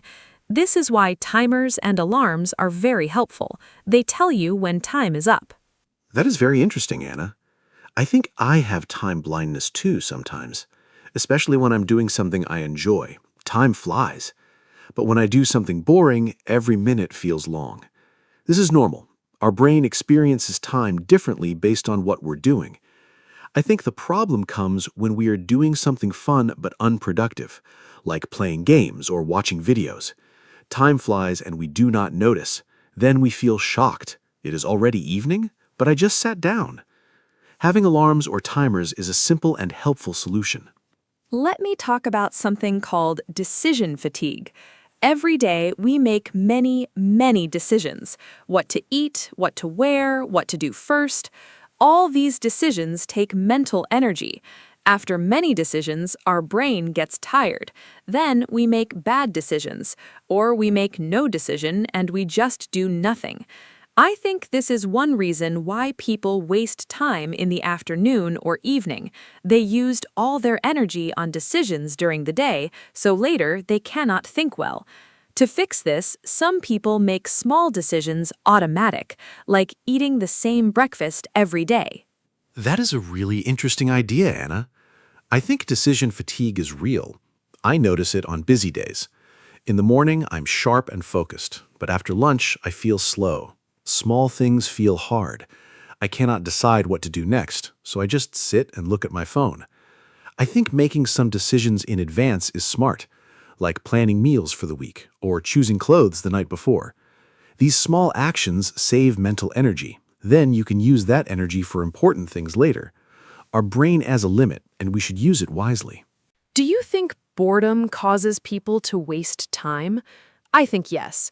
When I am bored, I pick up my phone immediately. I scroll through social media without a real reason. I am not looking for anything specific. I just feel empty, and I want something to fill that feeling. Boredom is very uncomfortable. People do not like to feel bored, so they reach for easy entertainment. But I also read that boredom can be good sometimes. When we are bored, we can be creative. Our brain looks for something interesting. This can lead to new ideas. I agree. Boredom and wasting time are connected. When I am bored, I often do unproductive things. I eat snacks I do not need. I watch videos I do not really want to watch. I just want to feel something. But I have also experienced what you described. Sometimes when I am bored and I do not pick up my phone, I start thinking creatively. I get ideas. I remember things I want to do. I make plans. So boredom is not always bad, but most people do not let themselves feel bored. They immediately fill the silence with phones and screens. Let's talk about the difference between rest and wasting time. I think this is important. Rest is necessary. Rest is when you stop working and let your body and mind recover. Examples of rest: sleeping, taking a walk, talking with a friend, listening to music. Wasting time is different. Wasting time gives you no energy. After wasting time, you still feel tired, or you feel guilty. After real rest, you feel better. You have more energy. You are ready to work again. So the question to ask yourself is, do I feel better after this? If yes, it was rest. If no, it was wasting time. That is a very clear explanation, Anna. I like that test. Do I feel better after this? I will use that. I think for me, a walk outside is always real rest. I come back with more energy and a clearer head, but watching videos for 2 hours, I feel worse. My eyes are tired, I feel slow and a little sad, and I have less time for things I care about. So the videos were wasting time. I also think the intention matters. If I decide to rest and I watch one movie, that is planned rest. But if I watch 4 movies and miss my plans, that is wasting time. What do you think about video games? Are they wasting time? I know many people love video games. Some people play for fun and relaxation. That is fine, I think. But some people play for 6, 8, 10 hours a day. They skip meals, they do not sleep enough, they ignore their friends and family. That seems like a problem, but I don't want to judge. I think the question is balance. Can you play games and still do your important tasks? If yes, great. If games are taking over your life, that is a problem. What do you think, Mark? I think video games are like any other activity. The amount of time is the key. I play games sometimes. I enjoy them. Games can be creative and fun. Some games teach problem solving and strategy. But like you said, when gaming takes too much time, it becomes a problem. I have friends who play until 3 or 4 in the morning. They are tired the next day. They miss work or school. They argue with family about this. That is not healthy. I think 2 hours of gaming is fine for most people. More than that can become too much depending on the person. I want to talk about something that I think is important: comparison and social media. When I scroll through social media, I see people's perfect lives, beautiful photos, nice holidays, success stories. I start comparing myself to them. Why am I not doing that? Why do I not have that? And I feel bad about my own life. This makes me want to scroll more, looking for something to feel better. But the feeling doesn't get better. It gets worse. So I am wasting time and feeling bad. It's a double problem. Do you compare yourself to others online? Yes, I do sometimes. It's very natural. We see what other people share, and we forget that people only share the best moments. Nobody posts a picture when they feel sad or lazy. Nobody shows their failures online. So social media gives us a false picture of life. Everyone looks successful and happy, and we compare our real life to their highlights. That's not fair to ourselves. I think it is good to take breaks from social media. Sometimes I delete the apps for 1 week. I feel much better. I have more time, and I stop comparing myself to others. Let's talk about the morning. How you start your day can decide how you use your time. Some people wake up and immediately look at their phone. This can cause stress right away. You read bad news, you see emails, you start worrying before you even get up. This is not a good way to start the day. Other people wake up and do something calm first. Drink water, stretch, walk outside, eat breakfast slowly.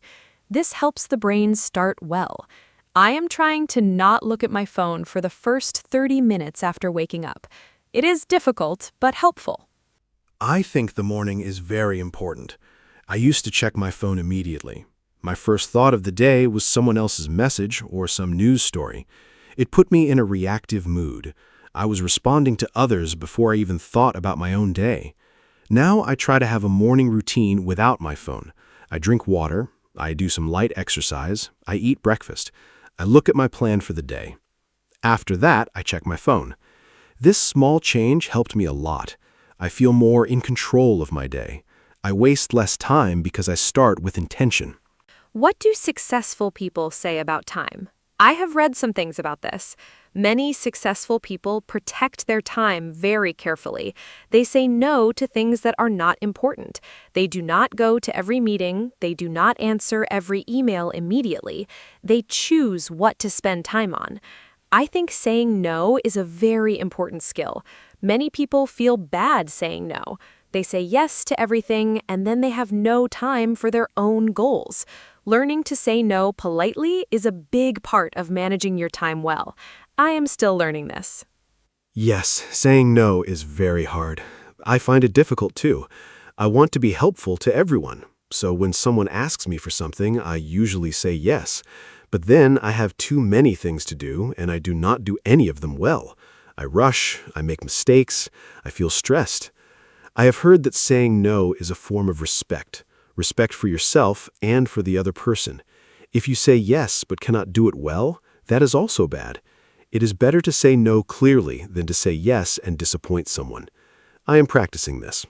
Let's talk about clutter. Physical clutter, like a messy room or desk. Does a messy environment make you waste time? I think yes. When my room is messy, I cannot focus. I look at the mess and I feel overwhelmed. I cannot start working. I think I should clean first. But then cleaning takes 1 hour, and after cleaning, I am tired, and my work is still not done. Also, I waste time looking for things in a messy space. Where is my charger? Where is my notebook? These small searches add up. A clean space helps me work faster and better. I completely agree. A clean space is very important for me too. When my desk is clean, I feel clear. My brain is calm. I can focus. But when there are papers and cups and other things everywhere, my brain feels the same way, messy. I read that our environment affects our mood and concentration. This makes sense to me. I now spend 10 minutes every evening cleaning my desk. It takes very little time, but the next morning I start in a good place. This small habit saves me time and energy every day. The environment around us matters. Let's talk about how smartphones changed our relationship with time. Before smartphones, people had to wait in lines or on trains with nothing to do. They looked out the window. They thought. They talked to strangers. They were bored. Now, everyone has a phone. The moment there's a free second, we look at our phones. We never need to be bored or empty. But I wonder if we are missing something. Time to think. Time to be creative. Time to notice the world around us. Our phones filled all our empty time. Maybe some empty time was good for us. That is a beautiful and interesting thought, Anna. I agree. We are never truly bored now, and I think this is actually a problem. Ideas often come when we are resting or doing nothing. Scientists, writers, and artists often talk about this. Their best ideas came in the shower, on a walk, or before sleeping. These moments of doing nothing are actually important for the brain. But now we fill every quiet moment with a phone, so we have fewer moments of real thinking. I think we should protect some empty time every day. Just sit and think. Do nothing digital. I want to share a concept called time affluence. This means feeling like you have enough time. People who feel rich in time are happier. They are less stressed. They enjoy their activities more. But many people feel time poor. They always feel busy and rushed. Interesting research shows that helping other people can make you feel like you have more time. It sounds strange, but when you give your time to others, you feel more in control of your time. I think this is because helping others makes us feel effective, and effectiveness makes us feel less rushed. That is fascinating. I have not heard that before. I usually think helping others takes time away from me, but you say it actually makes us feel richer in time? I want to try that. Maybe volunteering or helping a friend with a problem. I think it also connects to purpose. When we feel our time has meaning, it feels well spent. If I help someone and it makes a difference, I do not feel like I wasted those hours. Compare that to watching videos for hours. I have nothing to show for that time. Purpose and meaning make time feel valuable. Let me talk about a practical technique. It is called the 2-minute rule. The idea is simple. If a task takes less than 2 minutes, do it immediately. Do not put it on your to-do list, just do it now. For example, reply to a short message. Put a cup in the dishwasher. Write one sentence in your notebook. These tiny tasks seem small, but if you delay them, they pile up. Then your to-do list is full of tiny tasks and it feels heavy.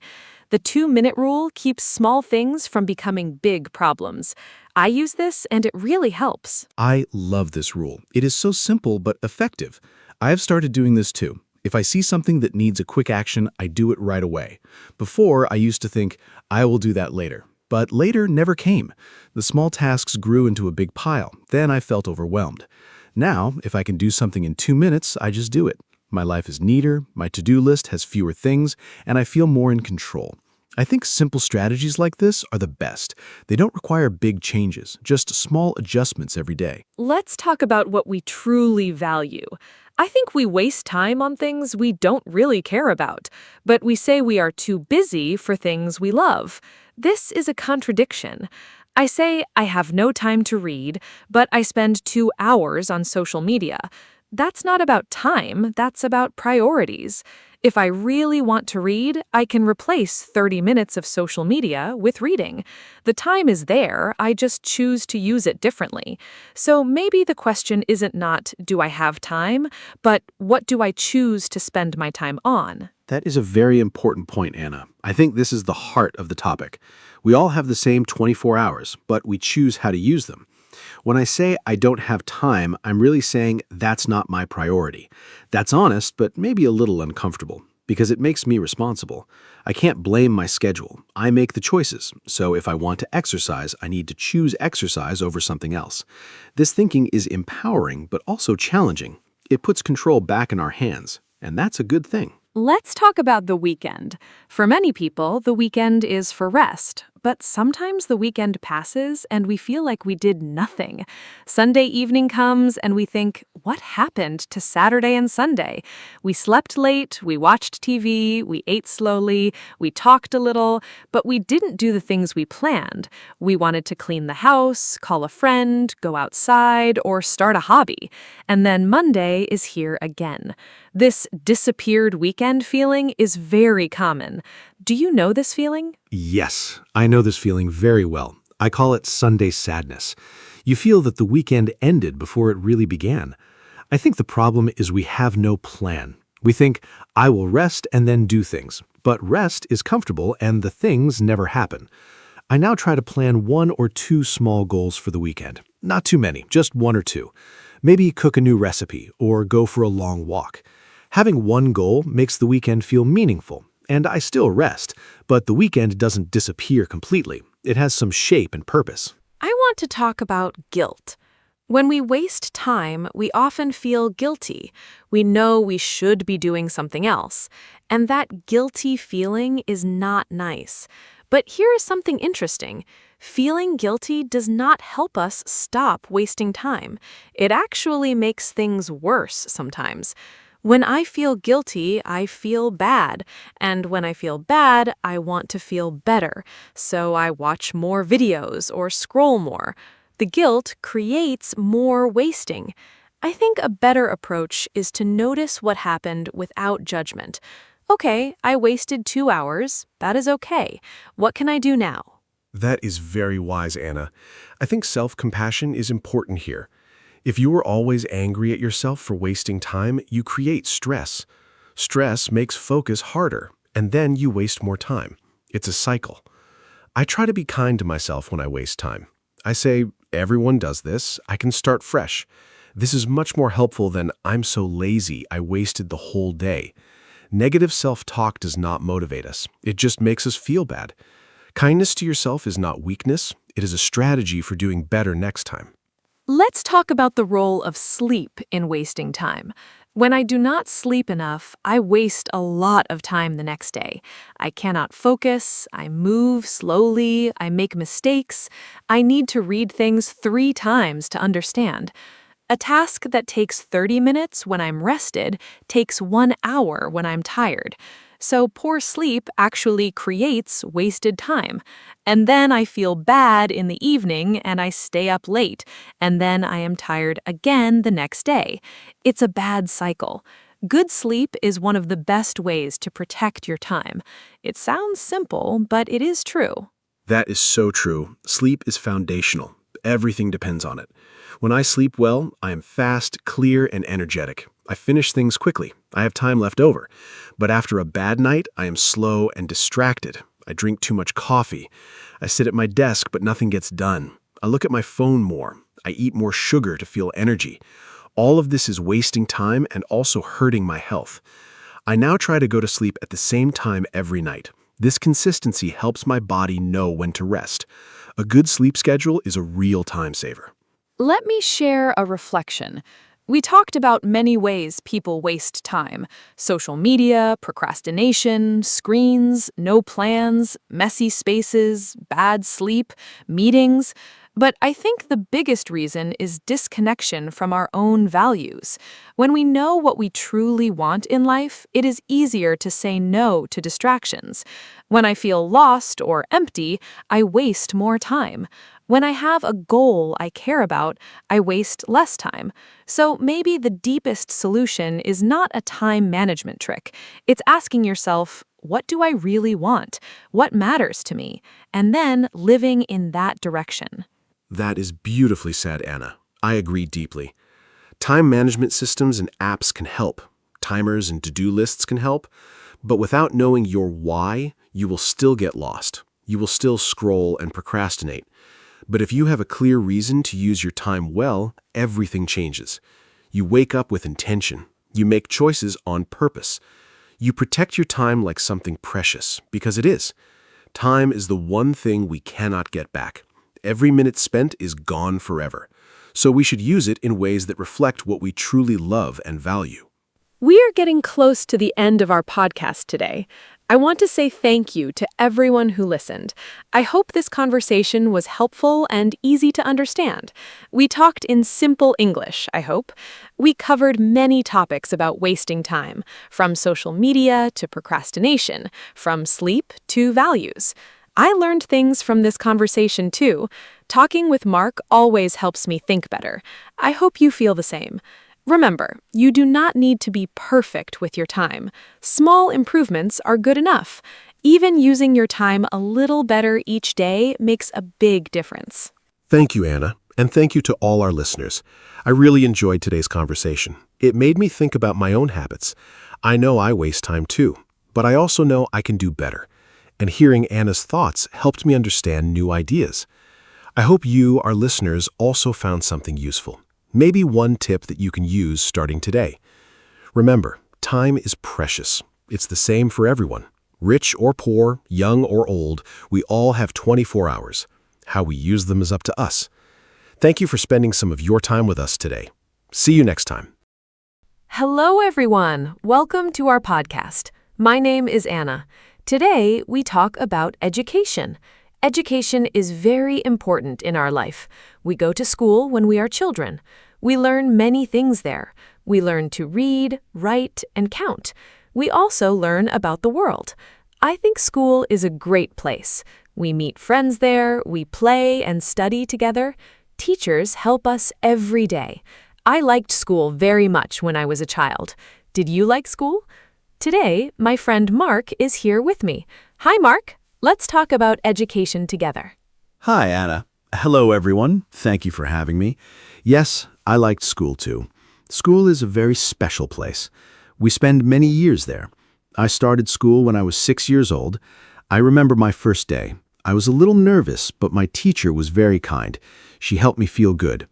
I made many friends on my first day. We played games and learned new things. School gave me many good memories. I think education is the most important thing in life. Without education, it is hard to get a good job. I am happy to talk about this today. Yes, Mark, I agree with you. Education helps us in so many ways. First, we learn to read. Reading is very important. We read books, signs, and messages every day. Second, we learn math. Math helps us count money and understand numbers. Third, we learn about history and science. These are very interesting subjects.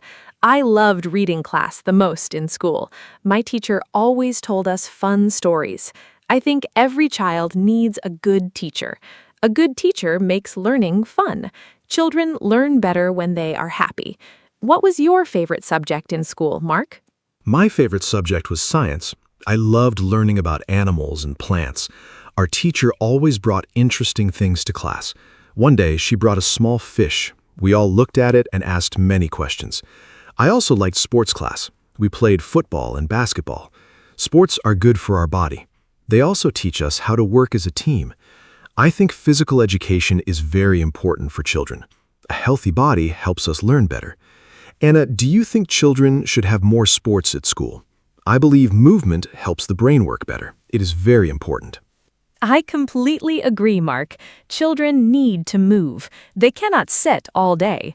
When children play and move, they feel better and learn more easily. I think schools should have sports every day, not only once or twice a week. But I also think art is very important. In art class, children draw and paint. They use their imagination. Art helps children express their feelings. Some children are very quiet, but they can show their feelings through art. Music is also wonderful. When I was a child, I loved singing at school. I think all subjects are important. Every child is different and likes different things. That is so true, Anna. Every child is different. Some children love reading. Some love drawing. Some love numbers. Good schools understand this. They give children many different activities. This helps every child find what they love. I remember one boy in my class. He was not good at math, but he was amazing at drawing. His teacher always praised his art. This made him feel confident. He grew up and became a great artist. I think teachers must see the talents in every child. When a teacher believes in you, you can do great things. Every child has something special inside. Yes, teachers are so important. They are like second parents to us. They spend many hours with children every day. Teaching is not an easy job. Teachers must be patient and kind. They must explain things clearly. Sometimes a child does not understand a lesson. A good teacher explains it again in a different way. My math teacher was amazing. When I did not understand something, she drew pictures to help me. Pictures made the lesson much easier. I was very grateful for her help. I think we should say thank you to our teachers more often. Teachers work very hard for us every day. Absolutely, Anna. Teachers deserve much more respect and appreciation. In some countries, teachers earn very little money. This is not fair. Teaching is one of the most important jobs in the world. Without good teachers, there are no doctors, engineers, or scientists. Everyone needs a teacher first. I had a history teacher who loved his subject very much.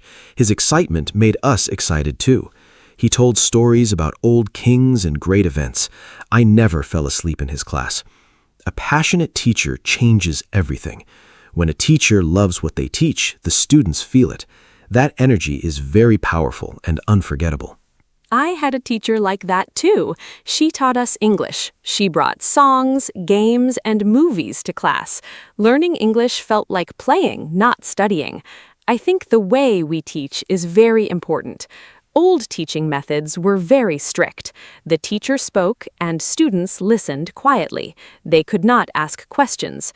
Now, modern teaching is different. Students ask questions, they work in groups, they do projects together.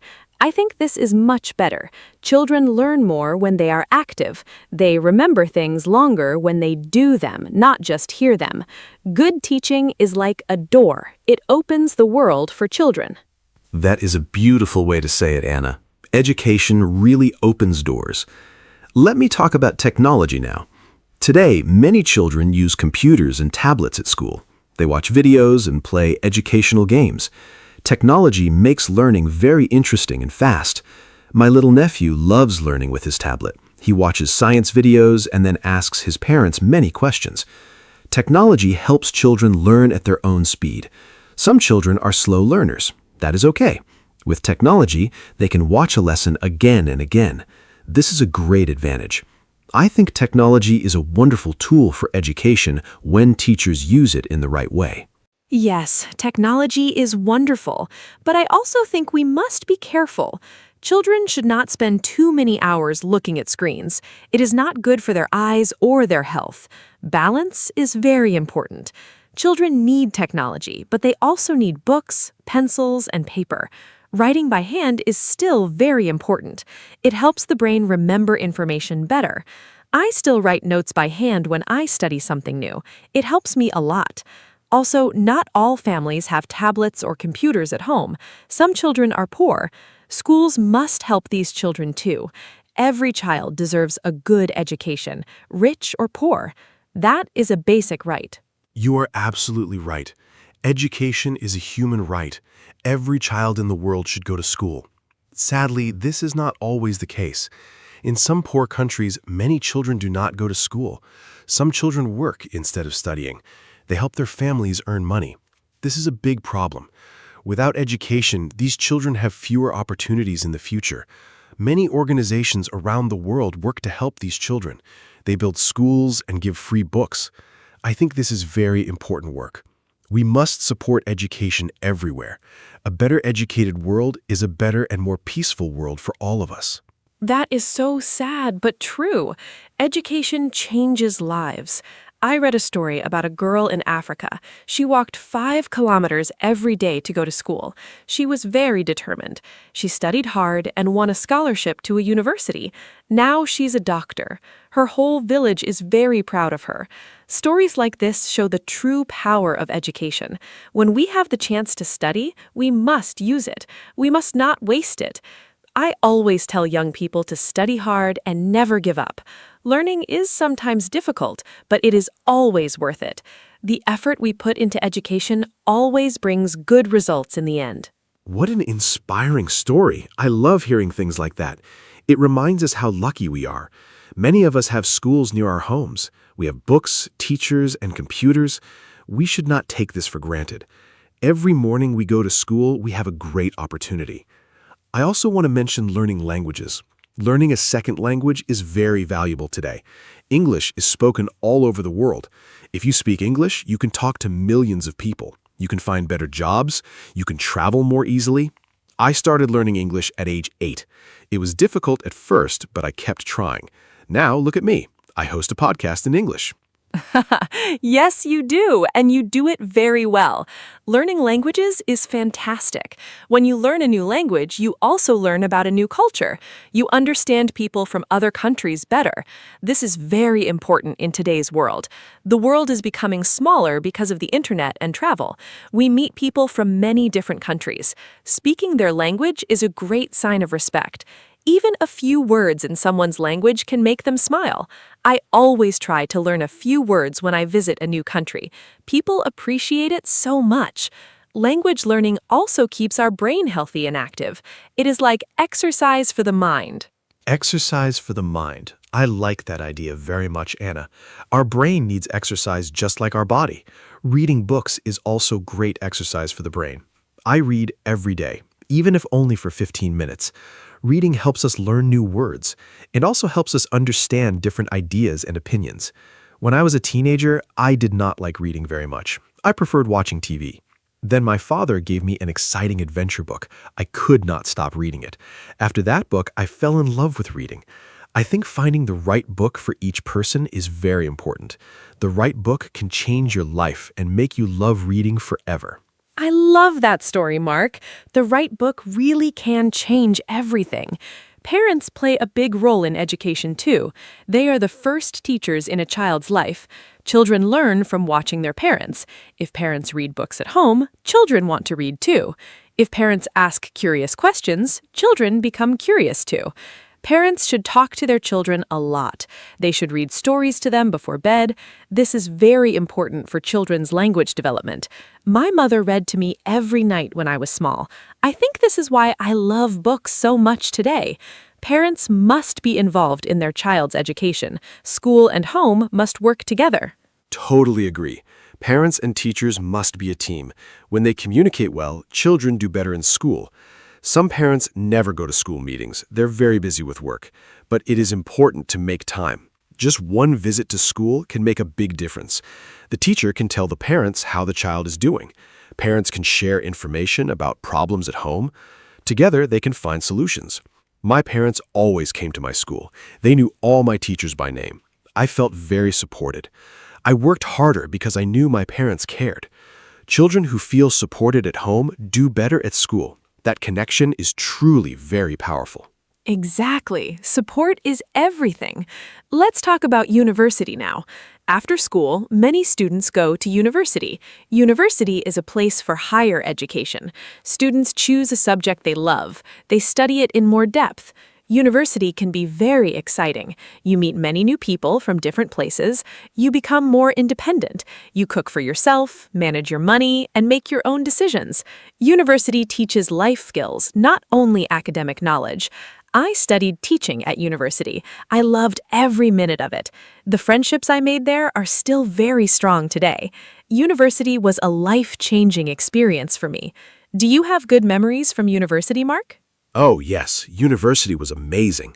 I studied computer science. It was challenging, but very interesting. I learned to think logically and solve problems.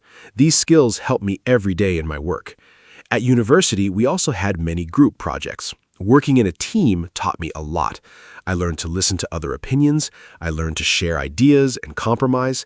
These are important skills in real life, too. I also joined the university football team. Sport connected me with people from different departments. University is not only about books and exams. It's about growing as a person. I left university feeling much more confident and ready for the world. That is wonderful, Mark. But not everyone goes to university, and that is okay, too. There are many other paths after school. Some people go to vocational schools. There, they learn practical skills like cooking, car repair, or hairdressing. These skills are very valuable. The world needs skilled workers. Not everyone needs a university degree to be successful. What matters most is doing something you love and doing it well. I know a woman who did not go to university. She learned to bake cakes. Now she has her own bakery. She employs 10 people. She is very happy and successful. Success has many different shapes and forms.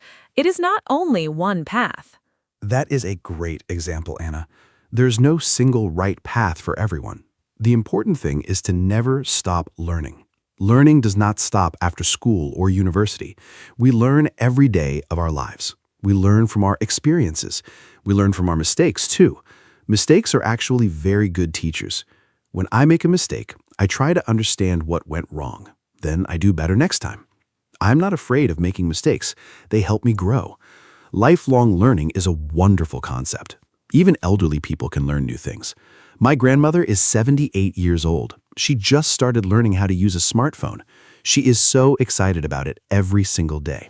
That is so inspiring. Your grandmother is a great example. Learning has no age limit. We can learn something new every day if we choose to. Online learning is also very popular today. People learn cooking, photography, or languages online. There are free websites and apps for everything. You can learn from the best teachers in the world from your own home. This is truly amazing. During the pandemic, many schools moved online. It was hard at first. Teachers and students had to adapt quickly, but it also showed us that learning can happen anywhere. All you need is curiosity and a willingness to try. I think curiosity is the most important quality for a learner. Curiosity is the engine of learning. I love that. Curious people always ask why and how. They are never satisfied with a simple answer. They dig deeper and learn more. Children are naturally very curious. Have you noticed how many questions children ask? Why is the sky blue? Why do birds fly? Why do we sleep? These are wonderful questions. Schools should celebrate curiosity, not silence it. Sometimes teachers get tired of too many questions, but questions mean the child is thinking. Thinking is exactly what education should encourage. I believe a school that teaches children to ask good questions is better than a school that teaches only answers. Questions lead to discovery and innovation. I love what you said, Mark. Questions are more valuable than answers. Let's talk about exams now. Many students feel very stressed about exams. I understand that feeling. My heart beat very fast, my hands were cold, but I prepared well, and the exam was not as bad as I expected. I think preparation is the key. If you study a little every day, you do not need to panic the night before the exam. Some students study everything on the last night. This is called cramming. It is not very effective. The brain cannot absorb so much information so quickly. Regular study, small steps, and good rest are the best strategies for success. That is very practical advice, Anna. I used to cram for exams when I was younger. It never worked well. I would forget everything after the exam. Now I study in small parts every day. It is much better for long-term memory. Sleep is also very important before an exam. When you sleep, your brain organizes all the information you learned. A good night of sleep is sometimes better than an extra hour of studying. Eating well is important too. A healthy breakfast gives your brain energy to think clearly. I always eat a good breakfast on exam day. Water is important as well. When you are well hydrated, your brain works much more efficiently and clearly. Great tips, Mark. I want to ask you something. Do you think exams are a good way to test students? Some experts say exams cause too much stress. They say students should be tested in other ways, for example, through projects, presentations, or portfolios. A portfolio shows all the work a student did during the year. I think this is a more complete picture of a student's ability. An exam is only one day. A student might be sick or very nervous. One bad exam does not mean they are a bad student. I think we need a mix of both. Exams and projects together give a better and fairer picture of what a student truly knows and can do. I think that's a very balanced view. Yes, exams test knowledge quickly, but they do not show creativity or teamwork. Projects show different skills. A student who is nervous in exams might be brilliant in a group project. Every student has different strengths. The education system should recognize this. Finland is famous for its education system. Finnish schools have very few exams. They focus on curiosity, play, and real-life skills. Finnish students are very happy and perform very well internationally. This shows that less exam pressure does not mean lower quality. In fact, it often means better outcomes. Maybe other countries can learn important lessons from the Finnish education model. Finland is a wonderful example. I read about their education system. Teachers there are very highly respected. Only the best graduates become teachers. Teaching is one of the most desired jobs in Finland. In some other countries, teaching is not seen as a prestigious job. This needs to change. If we want better education, we need to attract talented people to teaching. We need to pay teachers well and respect their work. Teachers shape the future of a country. They raise the next generation of doctors, leaders, and scientists. If we invest in teachers, we invest in our future. Governments must understand this and put more money into education systems everywhere in the world. Investing in education is investing in the future. I completely agree. Let me talk about private schools and public schools. Some parents send their children to private schools. Private schools often have smaller classes and more resources, but they cost a lot of money. Not all families can afford them. Public schools are free for everyone. They are funded by the government. The quality of public schools varies a lot between countries. Some public schools are excellent. Others do not have enough teachers or books. I believe every child deserves a quality education, regardless of their family's income. Governments must make sure all public schools have good funding, good teachers, and good materials. That is very important, Mark. Equal opportunities in education are fundamental. Now, let's think about the future. How will education look in 50 years? I think there will be more personalized learning. Technology will help teachers understand each student's needs. Every student will have a learning plan made just for them. Some students learn fast, some need more time. Future technology can adapt to each learner. Virtual reality might also be used in schools. Imagine learning about ancient Rome by actually walking through it in virtual reality. That would be amazing and so much more exciting than reading from a textbook. The future of education is full of incredible and exciting possibilities. I am curious to see what comes next. Virtual reality in schools sounds incredible. I think artificial intelligence will also change education a lot. AI can already help students with homework and explain difficult concepts. It can give personalized feedback instantly. This is something a single teacher cannot do for 30 students at the same time. AI can fill that gap. But I do not think AI will replace teachers. Teachers give something very special. They give emotional connection, motivation, and human warmth. A child needs a human role model. A machine cannot truly inspire a child the way a passionate teacher can. I think the future classroom will use the best of both, human teachers and smart technology working together for better results. I think that is exactly right. Technology is a tool, not a replacement. The human element in education is irreplaceable. Let's also talk about adult education. Learning is not only for children and young people. Adults can and should continue learning throughout their whole lives. Many adults go back to school after working for years. They learn new skills because their job changed. Technology changes very fast. Workers must learn new things to stay relevant. This can feel difficult for older workers, but it is also exciting. Learning something new at any age feels wonderful. It gives us confidence and energy. Adult education programs are very important. Governments and companies should support their employees in continuing to learn and grow. Adult learning is so important in today's fast-changing world. I took an online course last year to improve my presentation skills. It helped me so much. I feel more comfortable speaking in front of people now. Before, I was very shy when I had to speak publicly. The course gave me tools and techniques. I practiced every day. Slowly, my confidence grew. This experience reminded me that we can always improve. No matter how old we are, we can always learn and get better. I encourage everyone listening today to try something new. Take a class, watch a tutorial, or read a book about something you do not know. Learning enriches life and makes every day more interesting and meaningful.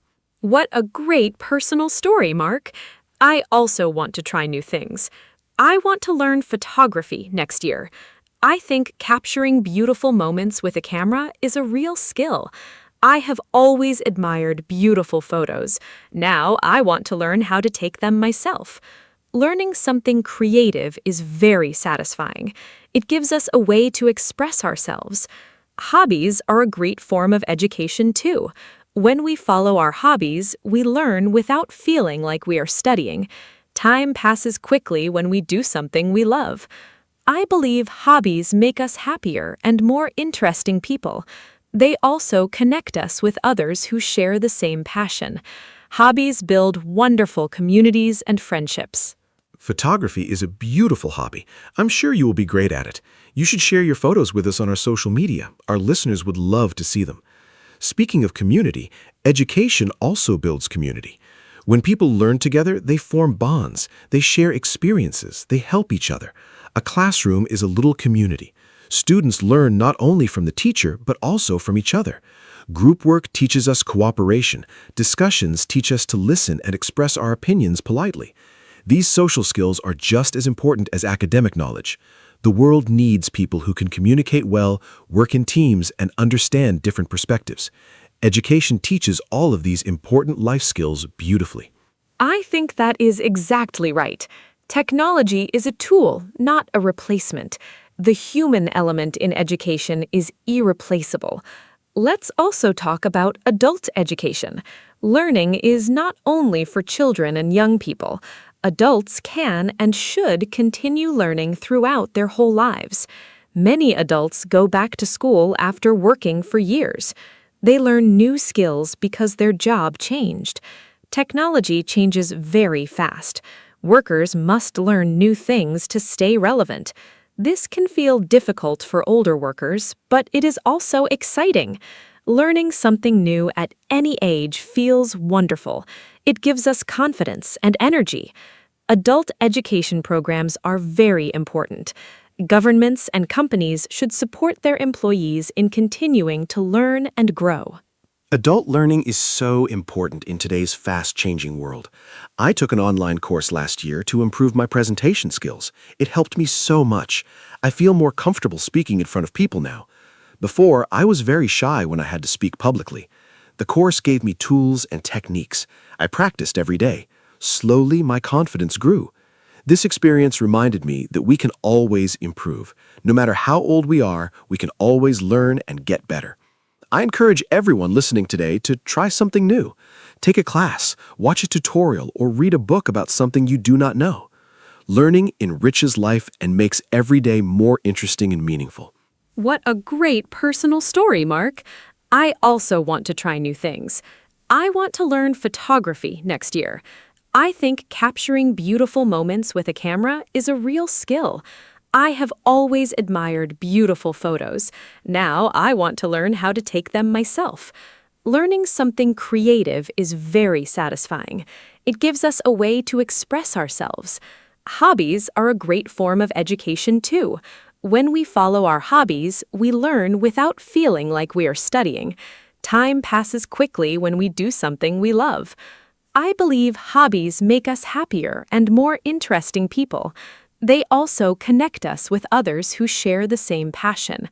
Hobbies build wonderful communities and friendships. Photography is a beautiful hobby. I'm sure you will be great at it. You should share your photos with us on our social media. Our listeners would love to see them. Speaking of community, education also builds community. When people learn together, they form bonds. They share experiences. They help each other. A classroom is a little community. Students learn not only from the teacher, but also from each other.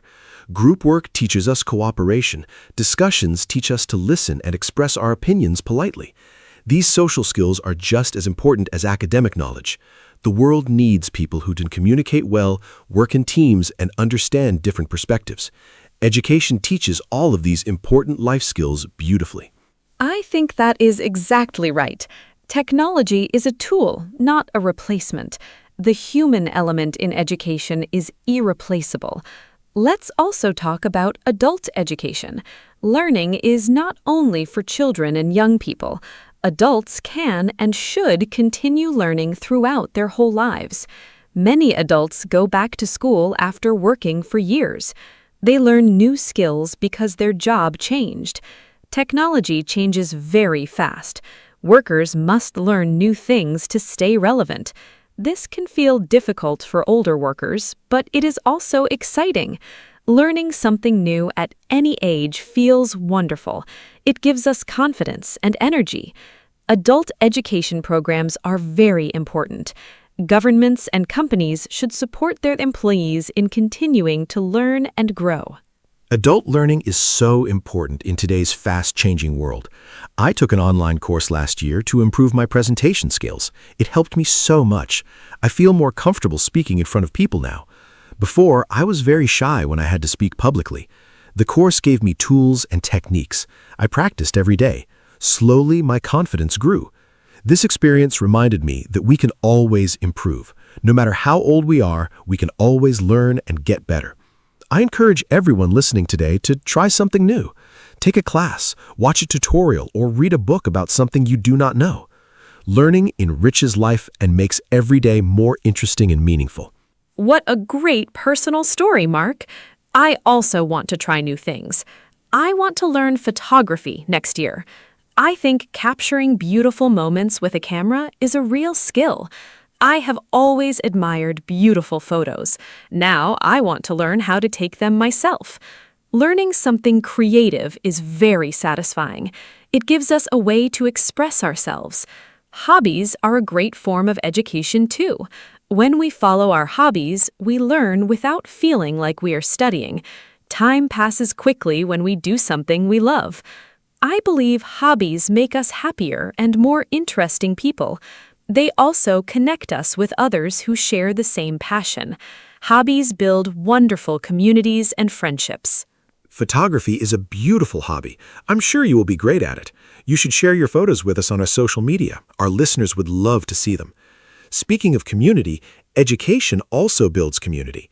When people learn together, they form bonds. They share experiences. They help each other.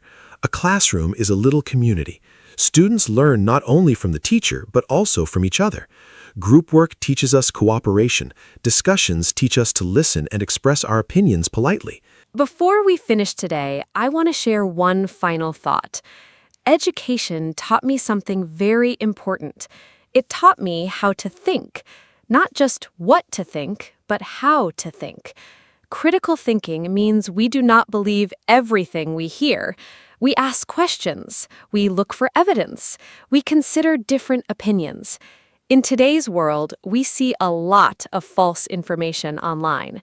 Critical thinking helps us identify what is true and what is not. This is one of the most valuable skills education can give us. I am very grateful for everything my education gave me. It truly shaped who I am. That is the perfect note to end on, Anna. Critical thinking is the most important gift of education. We live in a world full of information. We need the skills to navigate it wisely and carefully. Today, we talked about so many aspects of education. We talked about school, teachers, parents, technology, universities, and lifelong learning. Education is truly a lifelong journey. It starts when we are babies, and it never really ends. Every day, we have the chance to learn something new and wonderful. Thank you so much for this great conversation, Anna. And thank you to all our listeners for joining us today. Keep learning, keep growing, and never stop being curious. See you in the next episode. Hello, everyone. Welcome to our podcast. My name is Anna, and I am so happy you are here with us today. This podcast is made for beginner English learners, and every episode is simple, fun, and useful. Today, we have a really exciting topic. We are going to talk about travel. Almost everyone loves travel, and talking about it is something you will do all the time in English. Whether you are planning a trip, talking to someone at a hotel, or just sharing your holiday stories, you need travel vocabulary and phrases. By the end of this episode, you will feel much more confident talking about travel in English. Let me introduce my wonderful co-host, Mark. Hi, Mark. Hello. Thank you, Anna. Hi to all our fantastic listeners. Yes, today we are talking about travel, and I am genuinely excited about this topic. Travel is one of my favorite things to talk about because it connects so naturally to real life. You can use travel English right away when you book a flight, check into a hotel, ask for directions, or order food in a restaurant in another country. For beginners, travel is also a great topic to practice because the vocabulary is very practical. Today, Anna and I will cover lots of useful words, phrases, and example conversations. So get comfortable, relax, and let's explore the world of travel English together. Let's start. Okay, so let's begin with the very basics. When we talk about travel, the first question is usually, where do you want to go? In English, we can ask this in simple ways. Where do you want to travel? Or where are you going on holiday? Or what is your dream destination? A destination is the place where you want to go. For example, my destination is Paris, or I want to travel to Japan. Other important basic words are a trip, a journey you make to another place, a holiday, time off when you travel or rest, a suitcase, the bag you pack your clothes in. Mark, can you give some more basic travel vocabulary? Sure. Here are more important basic travel words. A passport, the official document you need to travel to another country. A visa, permission from a country to enter and stay there. A ticket, the document that lets you travel by plane, train, or bus. A flight, a journey by plane. A hotel, a building where you pay to sleep and stay.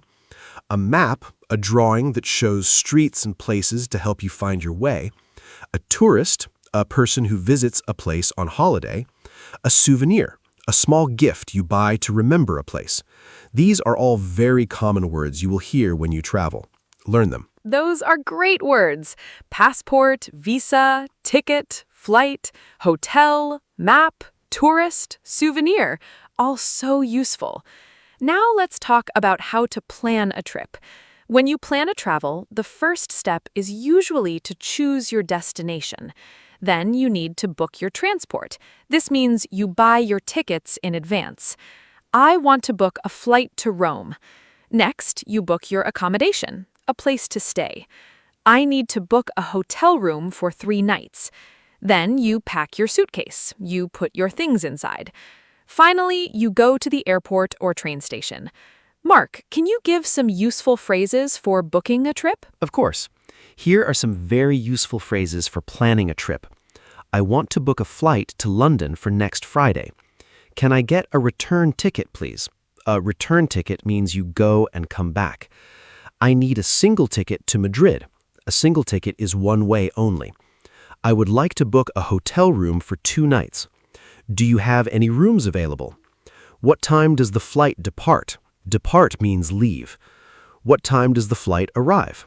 Is breakfast included in the price? Is breakfast part of the hotel cost? These are all phrases you can use when you plan a real trip.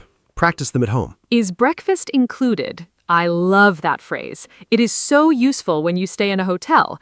Now let's talk about the airport, because for many travelers, the airport is the first big experience. At the airport, there are many important areas and words. Check-in. This is where you show your ticket and passport and give your big suitcase to the airline. Security. This is where they check your bags for safety. Gate. This is the door where you board, get onto, the plane. Boarding, when passengers get on the plane. Arrivals, where passengers come in from flights. Departures, where passengers leave for flights. Mark, give us some airport example sentences. Great airport vocabulary, Anna. Here are some useful airport sentences. Where is the check-in desk for flight BA204? Please put your bags on the belt at security. Your gate is number 14. Boarding starts at 2:30. Please have your boarding pass ready. A boarding pass is the document that lets you get on the plane. Is this the gate for the flight to Tokyo? The flight has been delayed by 1 hour. Delayed means it starts later than planned. The flight has been canceled, means it doesn't happen at all.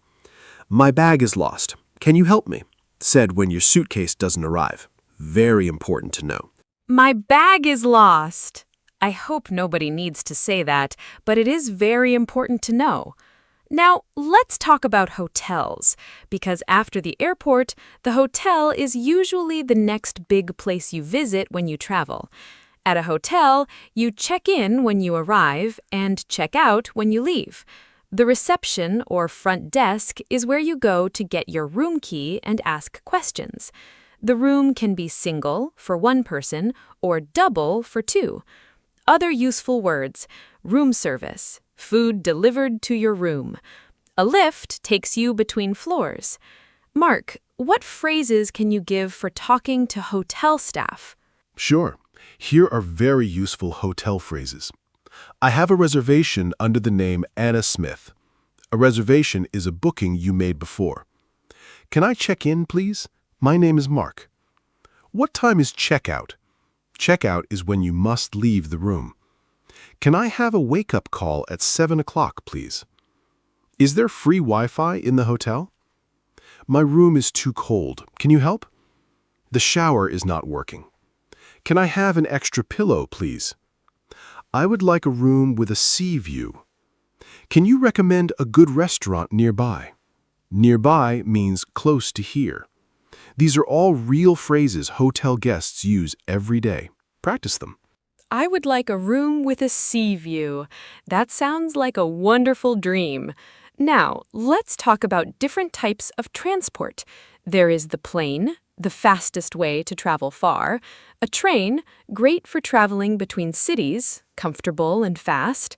A bus, cheaper than a train and good for shorter distances. A ferry, a boat that carries passengers across water between islands or countries. A taxi, a car with a driver that you pay.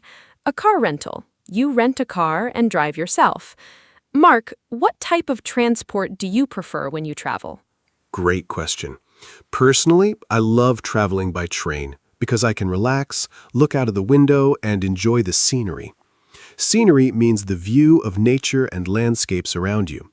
But I also love road trips, traveling by car to different places, making stops along the way. Here are some useful transport phrases. Can I buy a train ticket to Barcelona, please? Which platform does the train leave from? A platform is the area beside the train track where you wait. How long is the journey? Does this bus go to the city center? I would like to rent a car for 3 days. Can you take me to the main station, please? All very practical phrases. I love train travel too. The scenery is so beautiful. Now, let's talk about asking for directions, because when you travel, you often get lost or do not know where things are. It is very important to know how to ask for help. Some simple ways to ask for directions. Excuse me, where is the nearest metro station? Can you tell me how to get to the museum? How far is it from here? Is it within walking distance? This means, can I walk there, or is it too far? When someone gives you directions, you will hear, turn left, turn right, go straight. Keep walking the same way. Mark, can you give more direction phrases? Direction words are so important for travelers. Here are more useful phrases. Go straight ahead for 2 blocks, then turn left. The hotel is on your right. Turn right at the traffic lights. Go past the supermarket and turn left. It is just around the corner. This means it is very close. Take the second street on the left. The museum is opposite the park. Opposite means directly across from something. You can walk there in about 10 minutes. Take the underground or subway to the next station.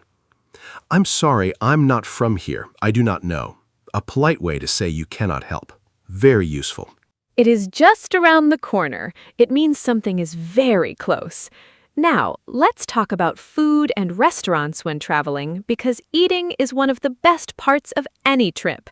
When you're in a new country, try the local food, the traditional dishes from that place. In a restaurant, you'll need key phrases. A table for 2, please. Can I see the menu? What do you recommend? I'm vegetarian. Do you have vegetarian options? Can I have the bill, please? The bill shows how much you must pay. Mark, any more restaurant phrases? Yes. Here are more useful restaurant phrases for travelers. I would like to order the pasta, please. What is today's special? The daily special is a dish the chef makes fresh that day. Is this dish spicy? Can I have some water, please? This is delicious, a great compliment for the chef or waiter. Could I have this without onions, please?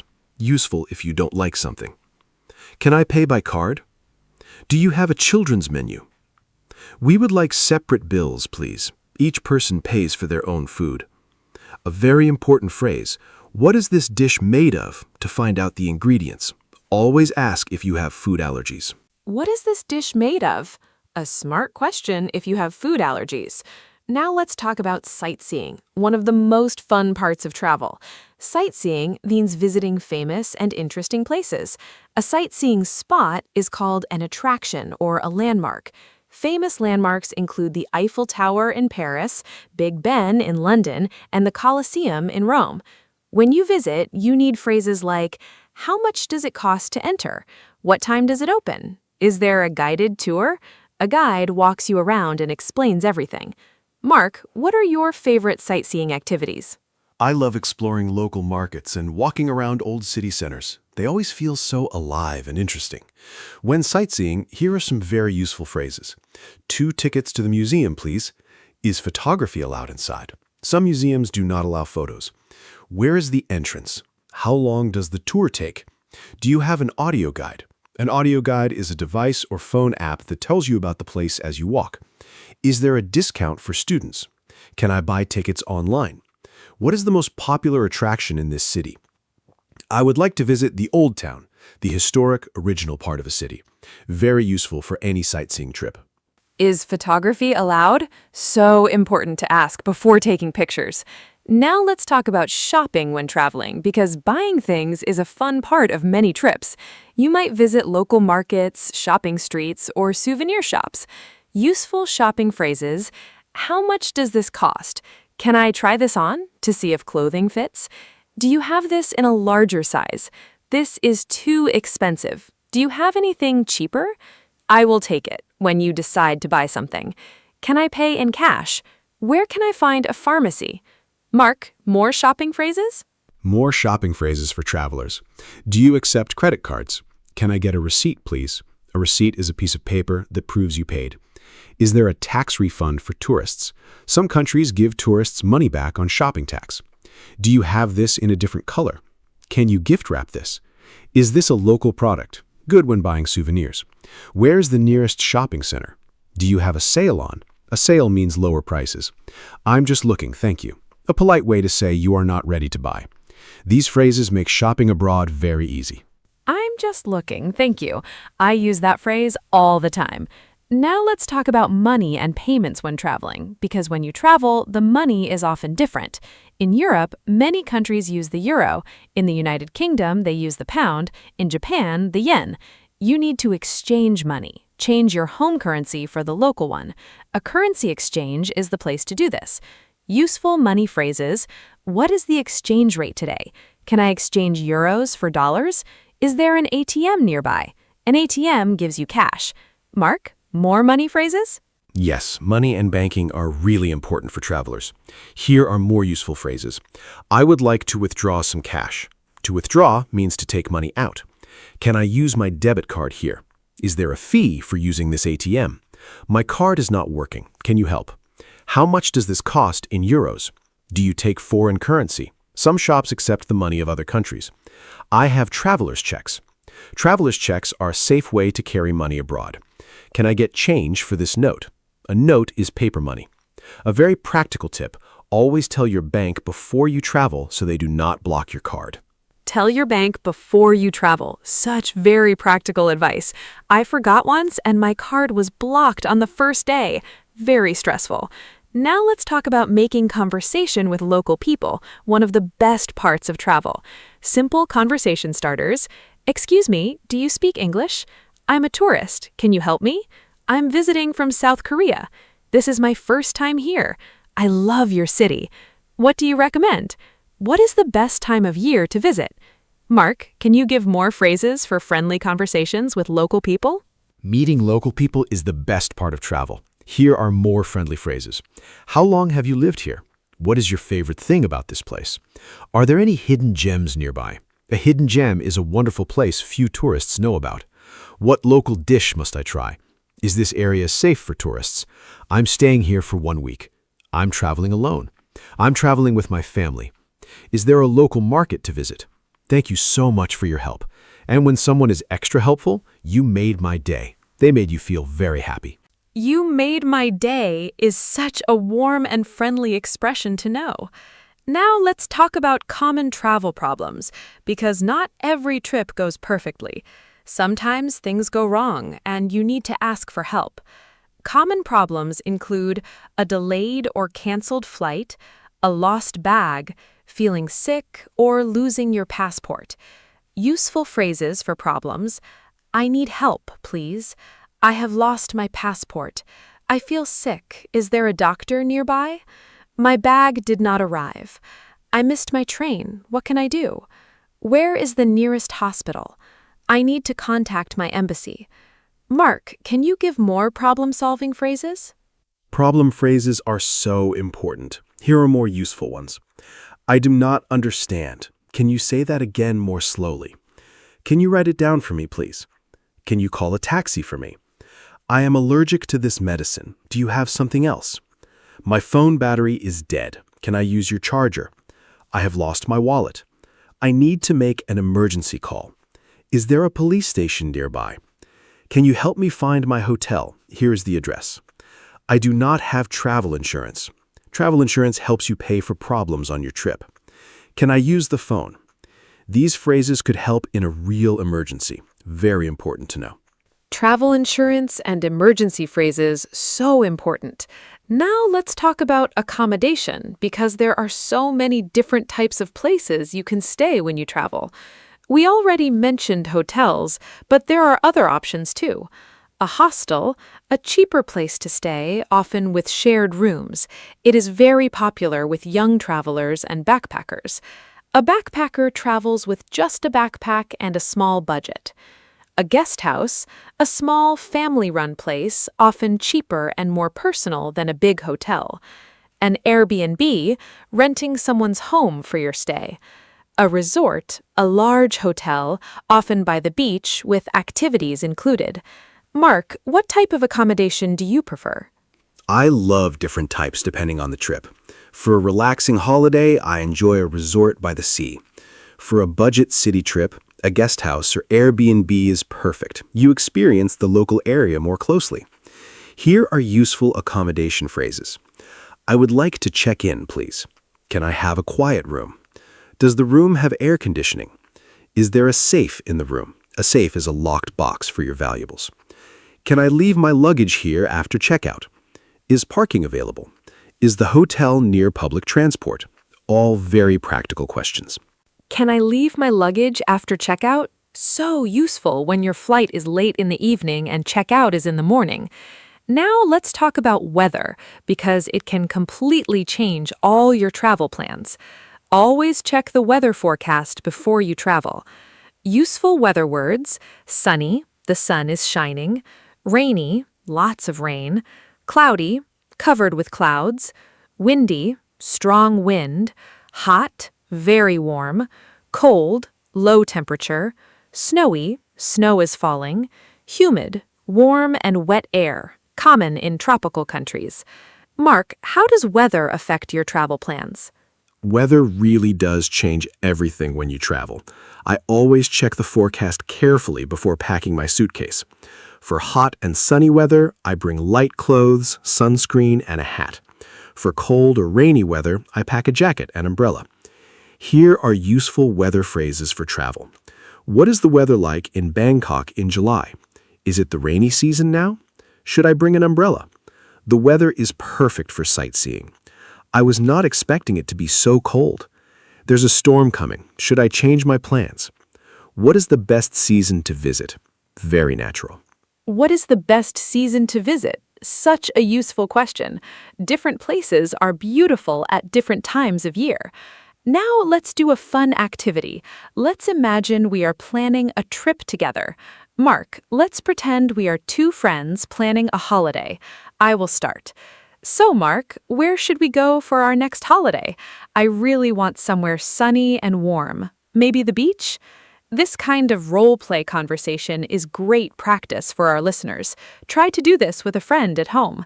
Think of a destination, talk about transport, accommodation, food, and activities. Real conversations like this will help you remember vocabulary much better than just reading from a list. Ready, Mark? I love this idea. Let me play along. Great idea, Anna. How about Thailand? It's sunny, warm, and the beaches are beautiful. We can fly there directly from our city. The flights are usually about 11 hours. Let's book a small hotel near the beach. I prefer somewhere quiet and not too expensive. What activities do you want to do there? We can snorkel, swim underwater with a mask, visit temples, try Thai food, and explore local markets.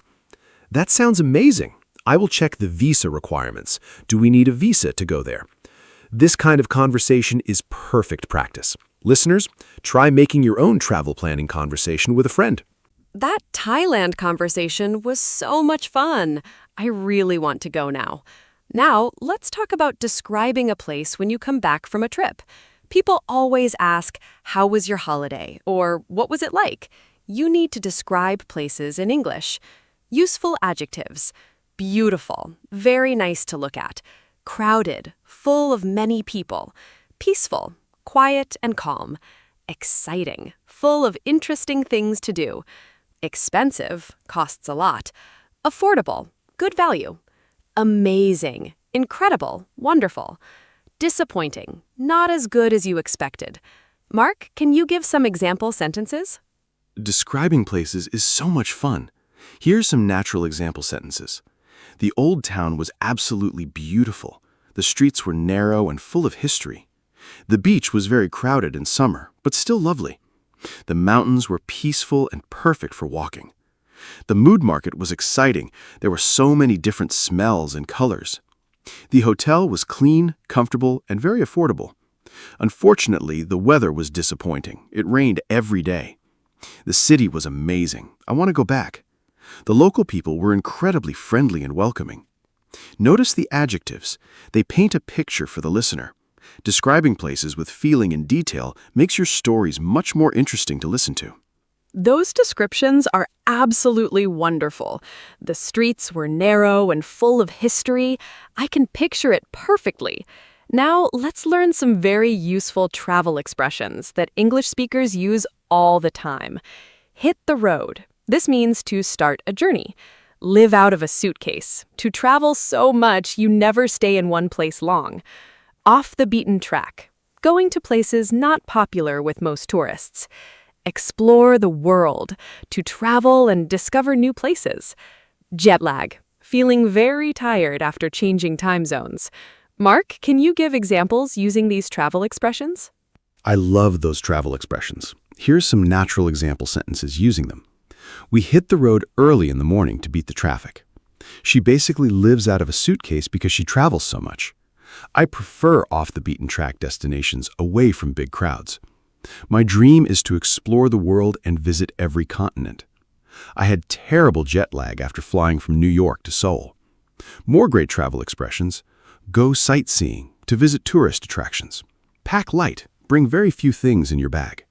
All-inclusive, your holiday price includes food, drinks, and activities. These are all very natural phrases.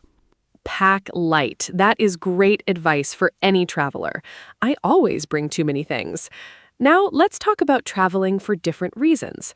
People travel for many different purposes, not just for holidays. Business travel is when you travel for work, for meetings, conferences, or visiting clients. A conference is a large meeting where many professionals come together. Study abroad means going to another country to study at a school or university. This is very popular with students. Adventure travel is when you travel to do exciting physical activities like hiking, climbing, or whitewater rafting. Cultural travel is when you travel to learn about history, art, and traditions. Mark, have you done any of these? Yes, I have. I've done business travel, and I absolutely love it when I can combine it with exploring the city, too. I also went hiking in Nepal once. It was one of the most incredible experiences of my life. The mountains were breathtaking, so beautiful. Here are useful phrases for different types of travel. I am here on a business trip. I'm attending a conference. I'm studying here for one semester. I'm backpacking through Southeast Asia. I went on a hiking trip in the Alps. I'm on a cultural tour of Italy. All natural phrases for explaining why you are traveling. Breathtaking. What a great word. It means so beautiful, it takes your breath away. Now, I want to talk about a very modern topic, traveling with technology. Today, technology makes travel so much easier. You can use apps and websites to book flights, find hotels, get directions, and even translate languages. Some very useful travel apps include Google Maps for directions and finding places, Google Translate to translate words and signs in other languages, Booking.com or Airbnb for finding accommodation, TripAdvisor to read reviews of hotels and restaurants, a weather app to check the forecast, and your bank's app to check your balance. Mark, how do you use technology when you travel? Technology has completely changed how I travel. I use Google Maps constantly. I almost never get lost anymore. I also use translation apps a lot, especially in countries where I do not speak the language. They are amazing for reading menus, signs, and asking for help. Here are some useful technology phrases for travelers. Can you recommend a good travel app? What is the Wi-Fi password? Is there free Wi-Fi in the lobby? My phone has died. Where can I charge it? I need to buy a local SIM card. A SIM card gives local phone service. Does the hotel have a charging station? Can I connect to the Wi-Fi here? Technology really makes every trip smoother and safer. What is the Wi-Fi password? Honestly, one of the most important modern travel phrases. Now, let's do a short practice quiz for our listeners. I will ask a question, and Mark will answer using today's travel vocabulary. Listeners, please try to think of your own answer before Mark speaks. First question. You arrive at a hotel. What do you say to the receptionist? Think about the phrases we learned. I have a reservation, I would like to check in, and your name. Then ask about Wi-Fi and checkout time.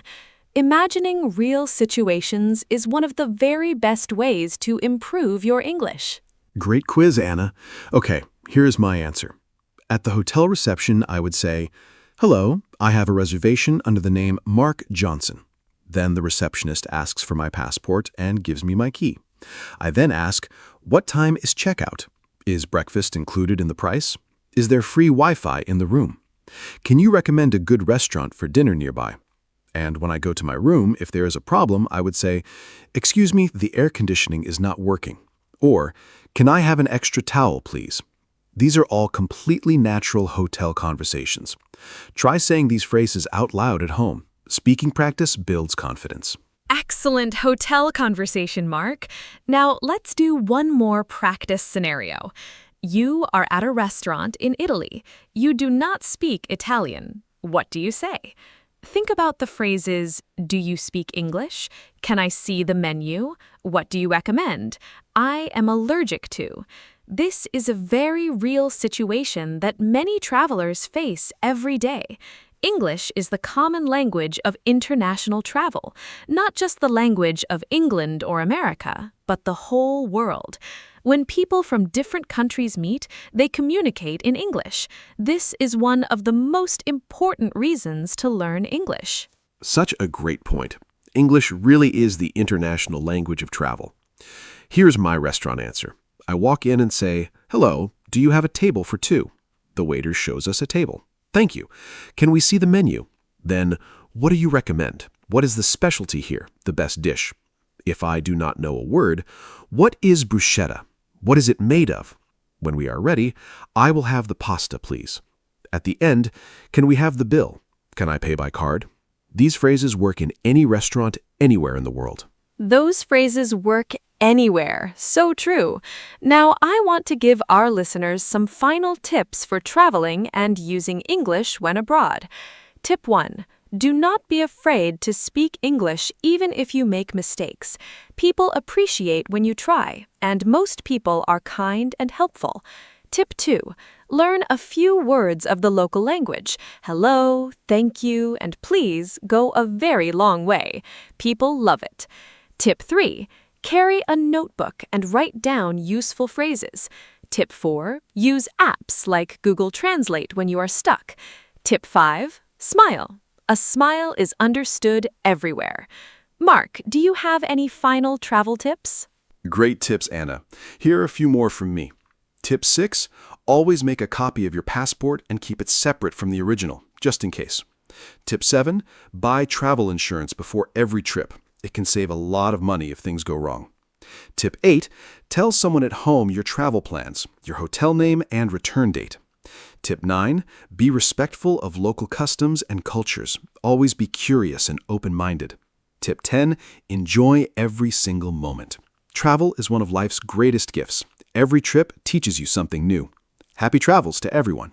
What a wonderful and rich episode this has been. I am genuinely so happy we covered so many travel topics today. Let me give a final summary of what we talked about. We covered basic travel vocabulary, passport, ticket, hotel, destination.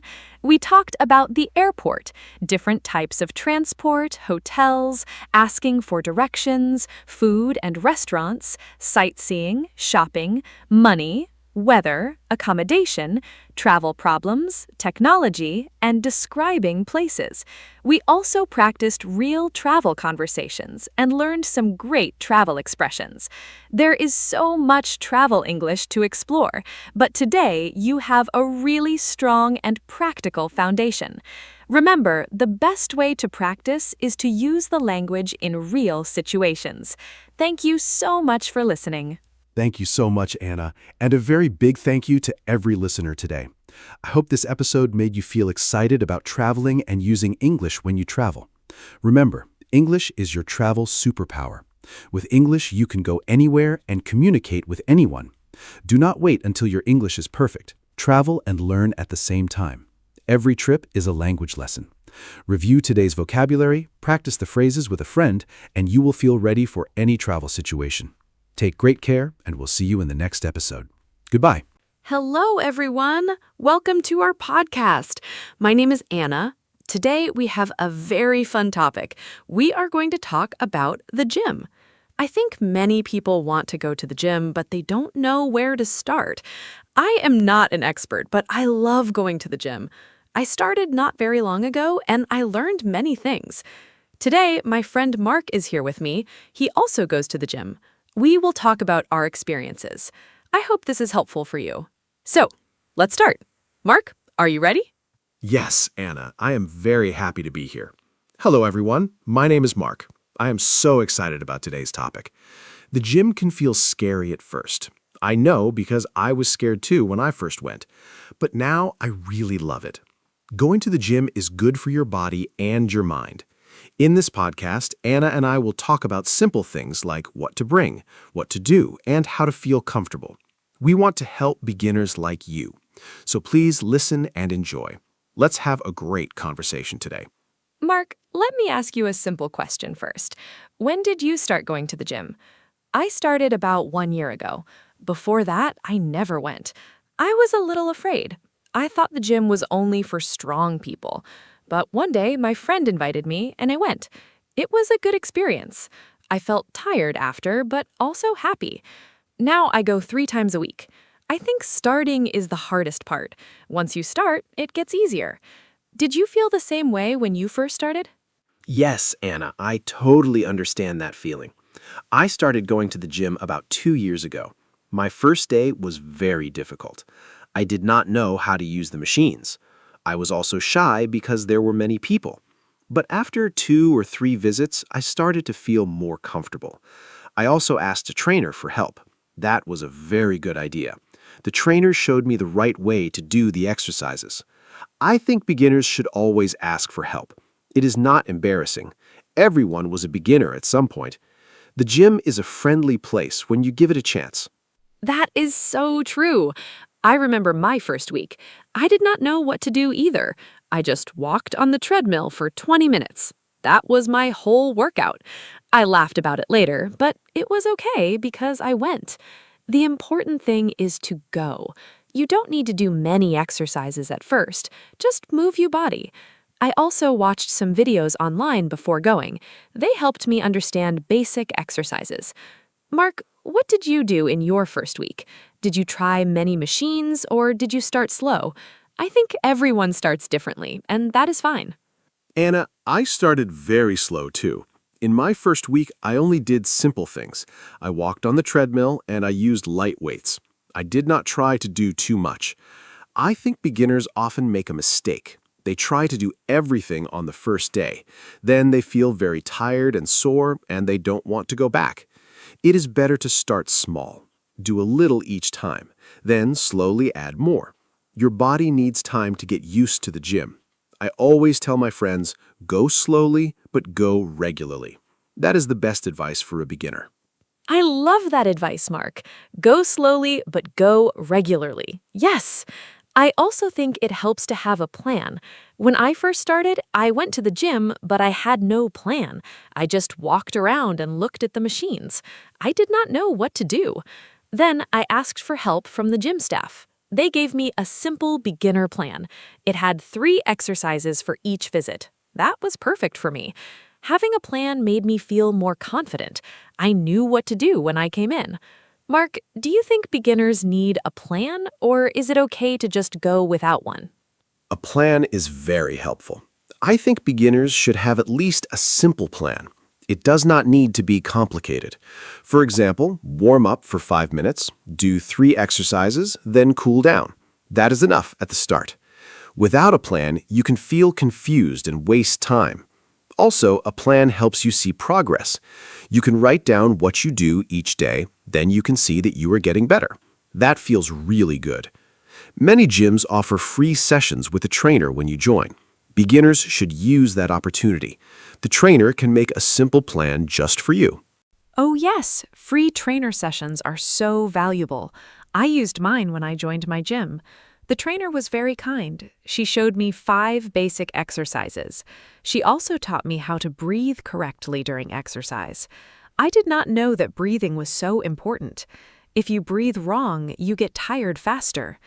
The trainer also showed me how to use the machines safely. Safety is very important in the gym. If you use the machines in the wrong way, you can hurt yourself. Mark, did your gym offer free trainer sessions too, or did you pay for help from a trainer? My gym also offered one free session with a trainer when I joined. I used it on my second visit. The trainer was great. He was patient and friendly. He explained everything clearly. He also told me not to lift heavy weights at the beginning.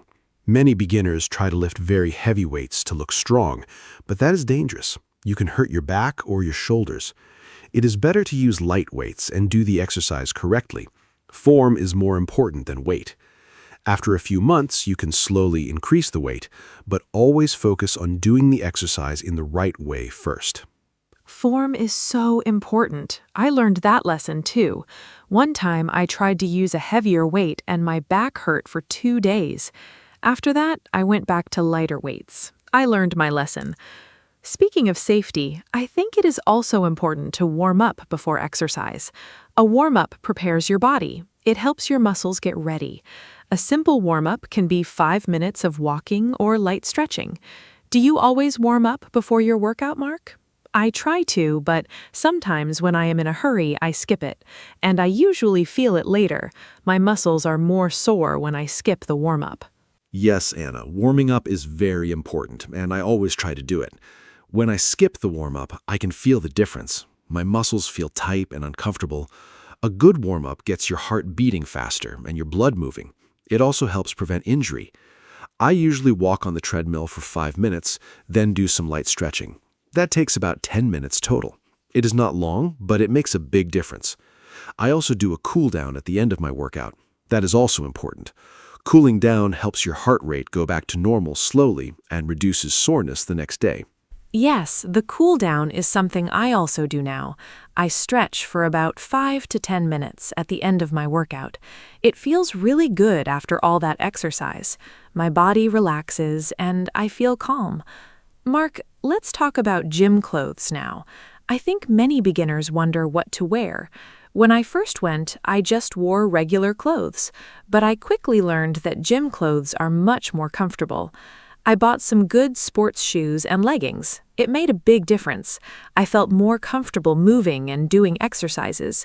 What do you think beginners should wear to the gym? Good question, Anna. Gym clothes are really important. You don't need to buy expensive clothes, but you need comfortable ones. The most important thing is your shoes. Get good sports shoes. They support your feet when you run or jump. Your feet and knees will thank you. Also, wear comfortable clothes that let you move freely. Avoid jeans or tight clothes. For men, a simple t-shirt and shorts are perfect. For women, leggings and a sports top work great. You can also bring a light jacket if the gym is cold. Some gyms have strong air conditioning. Dress in layers so you can remove clothes if you get hot. That is great advice about layers. My gym is sometimes very cold, and I always bring a hoodie. Mark, what about things to bring to the gym? I have a small gym bag. Inside, I always have a water bottle, a small towel, my earphones, and my gym shoes. I think water is the most important thing to bring. You need to drink water during your workout. It keeps you hydrated. I drink water between every exercise. Some people forget to drink water and then feel dizzy. That is not good. What do you always bring to the gym? Do you have a routine for packing your gym bag? Anna, I have a very similar list. I always bring water, a towel, and my earphones. I also bring a protein bar for after the workout.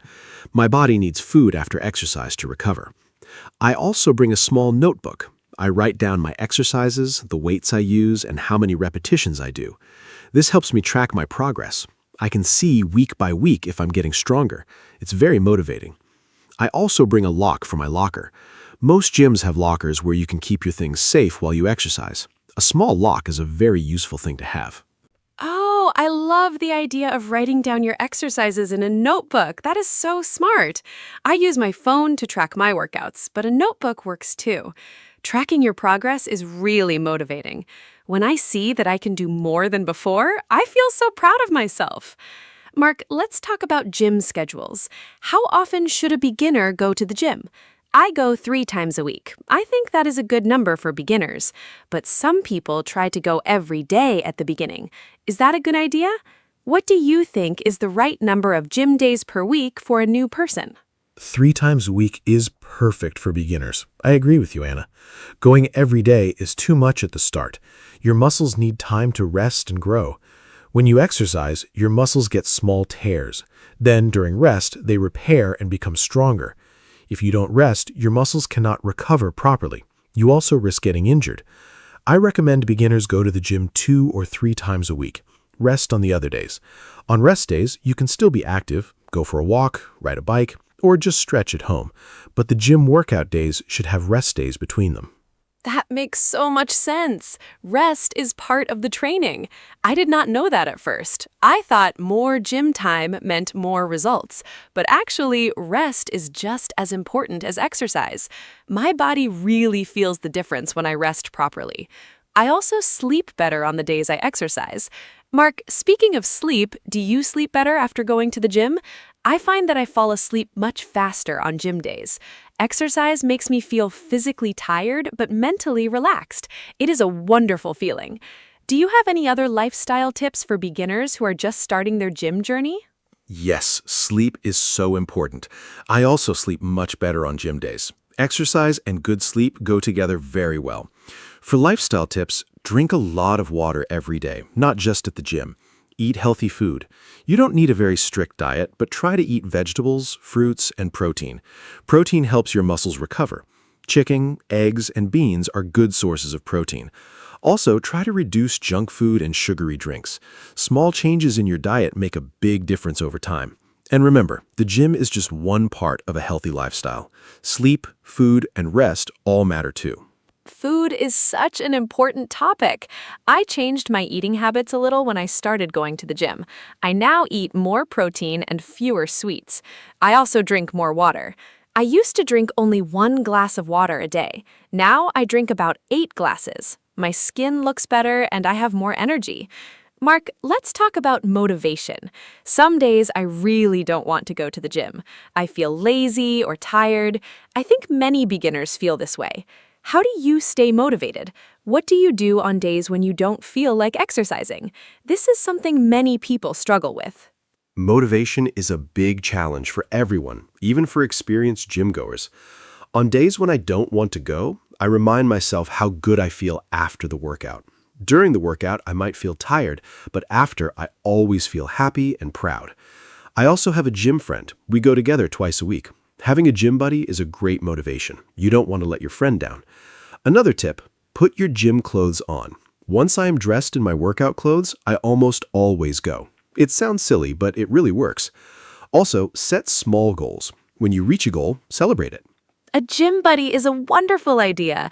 I also have a friend who goes with me sometimes. It is much more fun to exercise with someone. We talk between sets and encourage each other. The time goes faster, too. Mark, what about music? I cannot go to the gym without my earphones.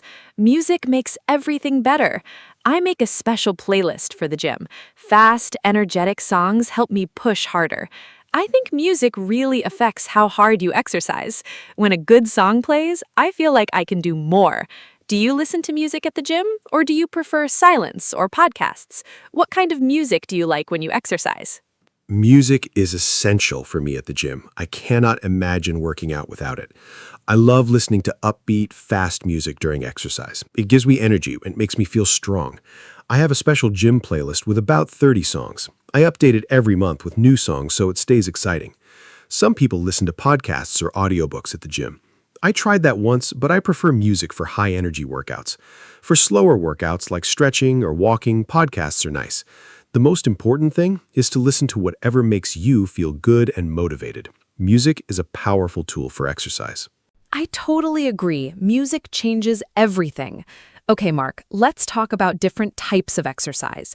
At the gym, there are so many options. There is cardio, like running on the treadmill, cycling, and the elliptical machine. Then there is weight training, like lifting dumbbells and using weight machines. There's also group classes like yoga, Zumba, and spinning. It can be confusing for a beginner. I started with cardio because it felt familiar.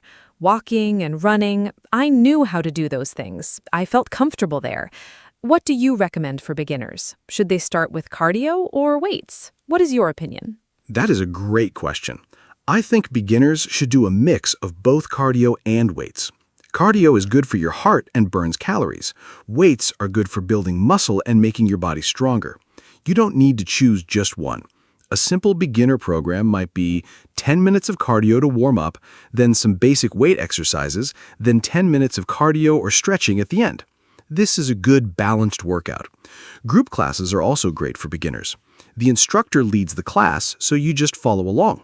Classes like yoga or beginner aerobics are perfect for people who don't know what to do on their own. Group classes changed everything for me. I joined a beginner yoga class at my gym, and I loved it. The instructor was very patient and explained every pose. I met other beginners there too. We all felt the same way, a little lost, but happy to learn. After a few classes, I felt much more confident in the gym overall. I also tried a Zumba class. It was like dancing. So much fun. I did not even feel like I was exercising. I was just dancing and laughing. I think group classes are a wonderful option for people who feel shy or confused about the gym. They make exercise feel social and fun. Zumba sounds like so much fun. I have not tried it yet, but maybe I should. I did try a spinning class once. Spinning is cycling on a stationary bike, but in a group with loud music. It was very intense. I was exhausted after, but I felt amazing. The energy in the room was incredible. Everyone was pushing together. I think group classes create a special atmosphere that is hard to find when you exercise alone. Anna, do you go to group classes every week, or do you also do your own individual workouts? I think a combination is the best approach for most people, especially beginners. I do both. I go to a yoga class once a week, and then I do my own workout 2 more times a week. I think that is a nice balance. The class gives me structure and social energy, and my individual workouts let me focus on my own goals. Mark, let's talk about gym equipment. There are so many machines in the gym. It can look very scary to a beginner. I remember walking in and seeing all the big machines and thinking, I have no idea what to do. Which machines do you think are the best for beginners? Are there any machines that beginners should avoid at first? Yes, the gym can look very overwhelming at first. There are so many machines and weights. For beginners, I recommend starting with the simpler machines. The treadmill and stationary bike are great starting points. Everyone knows how to walk and cycle. The cable machine and the leg press machine are also good for beginners because they guide your movement. Free weights like dumbbells are great too, but start very light. Machines are generally safer than free weights for beginners because they control your movement. Avoid very complicated machines at first, or any machine you do not understand. Always ask a gym staff member to explain a machine before you use it. Safety first. Yes, safety first, always. I still ask questions when I see a new machine. There is no shame in asking. The gym staff are there to help. Mark, I want to talk about something that many beginners worry about, feeling embarrassed at the gym. I know I felt very self-conscious when I first started. I thought everyone was looking at me and judging me. But was that true? No. People at the gym are focused on their own workouts. They are not watching you. Have you ever felt self-conscious at the gym? How did you deal with those feelings? I think this is something many beginners need to hear. Oh, absolutely. I felt very self-conscious my first few times at the gym. I was afraid of doing exercises wrong in front of people. I was also afraid of using too little weight. But here's what I learned. Nobody cares. Everyone at the gym is thinking about their own workout. They are not looking at you. And even if someone sees you make a mistake, they understand. Everyone was a beginner once. After a few visits, I stopped worrying about what others thought. I just focused on myself and my progress. That mindset change made everything easier. Go to the gym for yourself, not for anyone else. Your only competition is your past self. I love that. Your only competition is your past self. That is so motivating. It is so true. I only compare myself to who I was last month, not to other people. Everyone is on a different journey. Mark, let's talk about progress. How long does it take to see results at the gym? I think many beginners expect to see changes very quickly, but the reality is that progress takes time. I started noticing small changes after about 1 month. My clothes felt a little different, I had more energy, but big changes took longer, maybe 3 months. What was your experience? When did you first notice real progress? Progress is a slow and steady process. I started noticing small changes after about 6 weeks. My arms felt slightly stronger and I had more energy during the day. But visible changes in my body took about 3 months of consistent gym visits. I think beginners need to be patient. Social media shows people with amazing bodies and it looks like they got there quickly, but that is not real. Real, healthy progress takes many months. The key word is consistent. Go regularly, eat well, sleep well, and be patient. The results will come.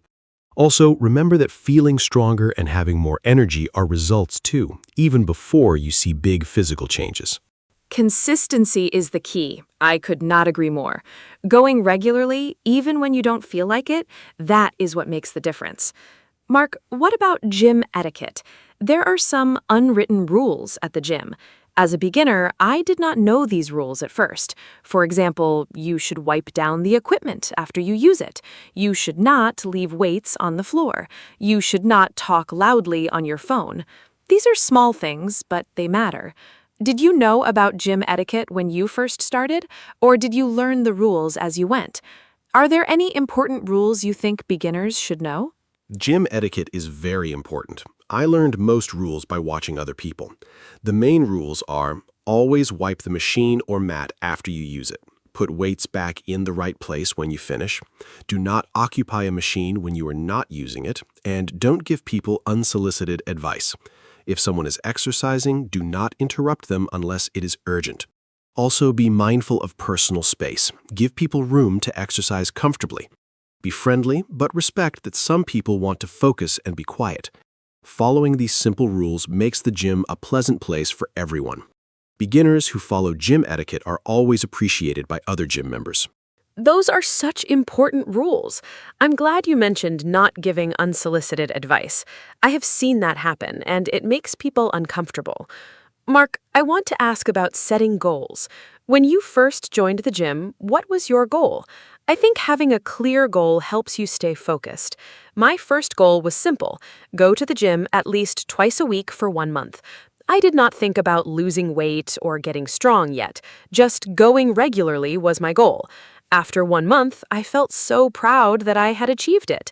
Then I made a new goal. Small goals are the best way to start. What was your first gym goal? My first goal was also very simple. I wanted to go to the gym 8 times in 1 month. That's twice a week. I wrote it on a piece of paper and put it on my refrigerator. Every time I went to the gym, I put a check mark. Seeing those check marks was very motivating. When I reached 8, I celebrated with a small treat.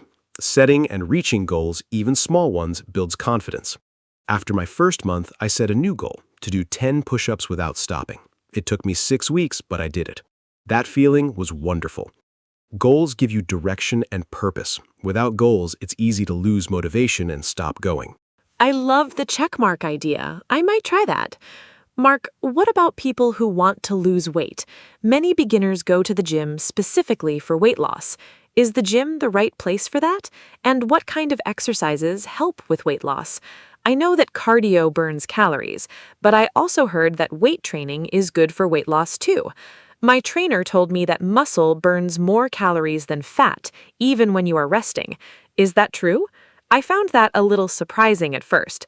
I always thought only running and cycling help you lose weight. What do you know about exercise and weight loss for beginners? Yes, that is true. Muscle burns more calories than fat even when you're resting. So building muscle through weight training is great for weight loss in the long run. But cardio is also excellent for burning calories during the workout itself. For weight loss, a combination of cardio and weight training is the best approach. But diet is equally, maybe even more important than exercise. You cannot out-exercise a bad diet. If you eat too much unhealthy food, exercise alone will not give you the results you want. Eat a balanced diet with protein, vegetables, and good carbohydrates. Reduce sugar and processed food. Combine that with regular gym visits and you will see results. Diet and exercise together, that is the winning combination.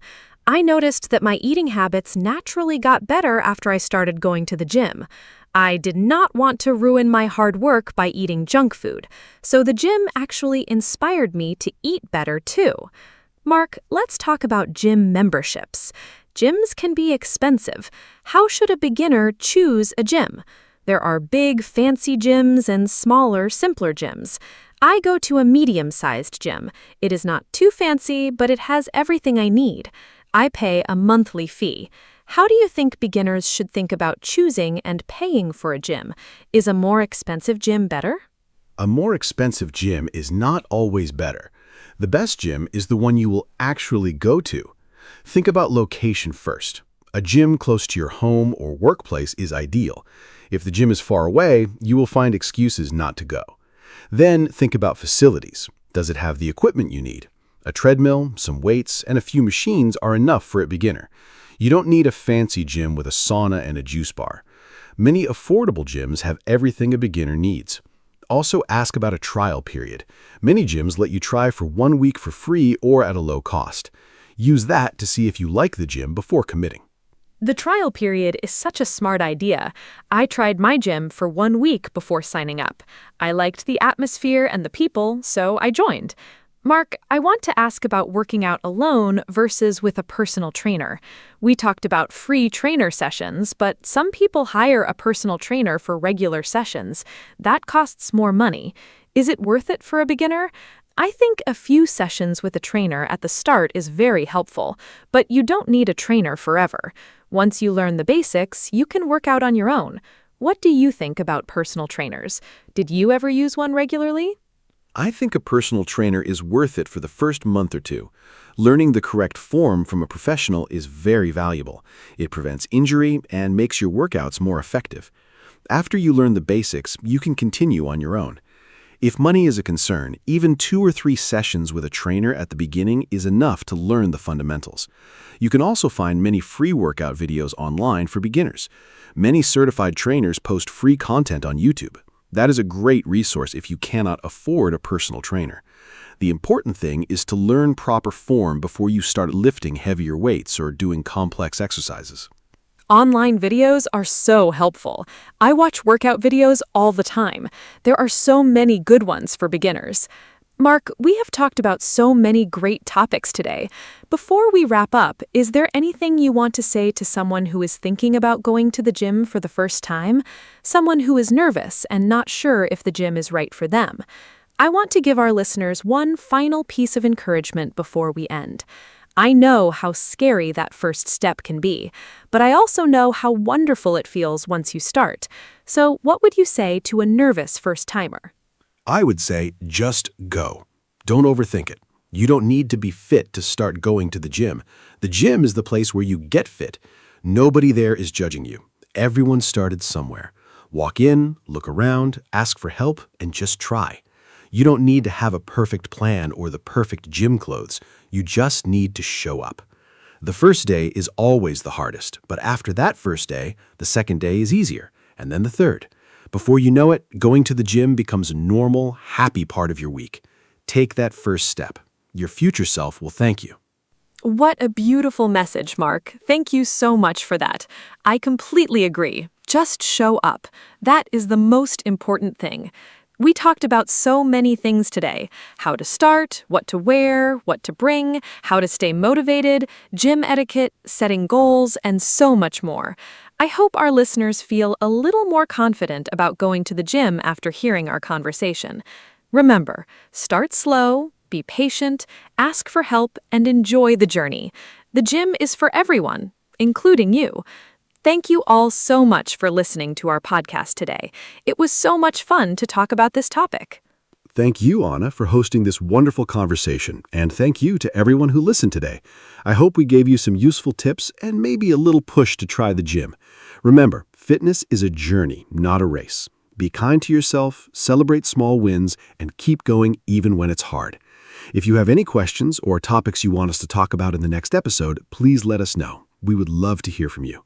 Until next time, stay active, stay healthy, and keep smiling. See you in the next episode. Goodbye, everyone.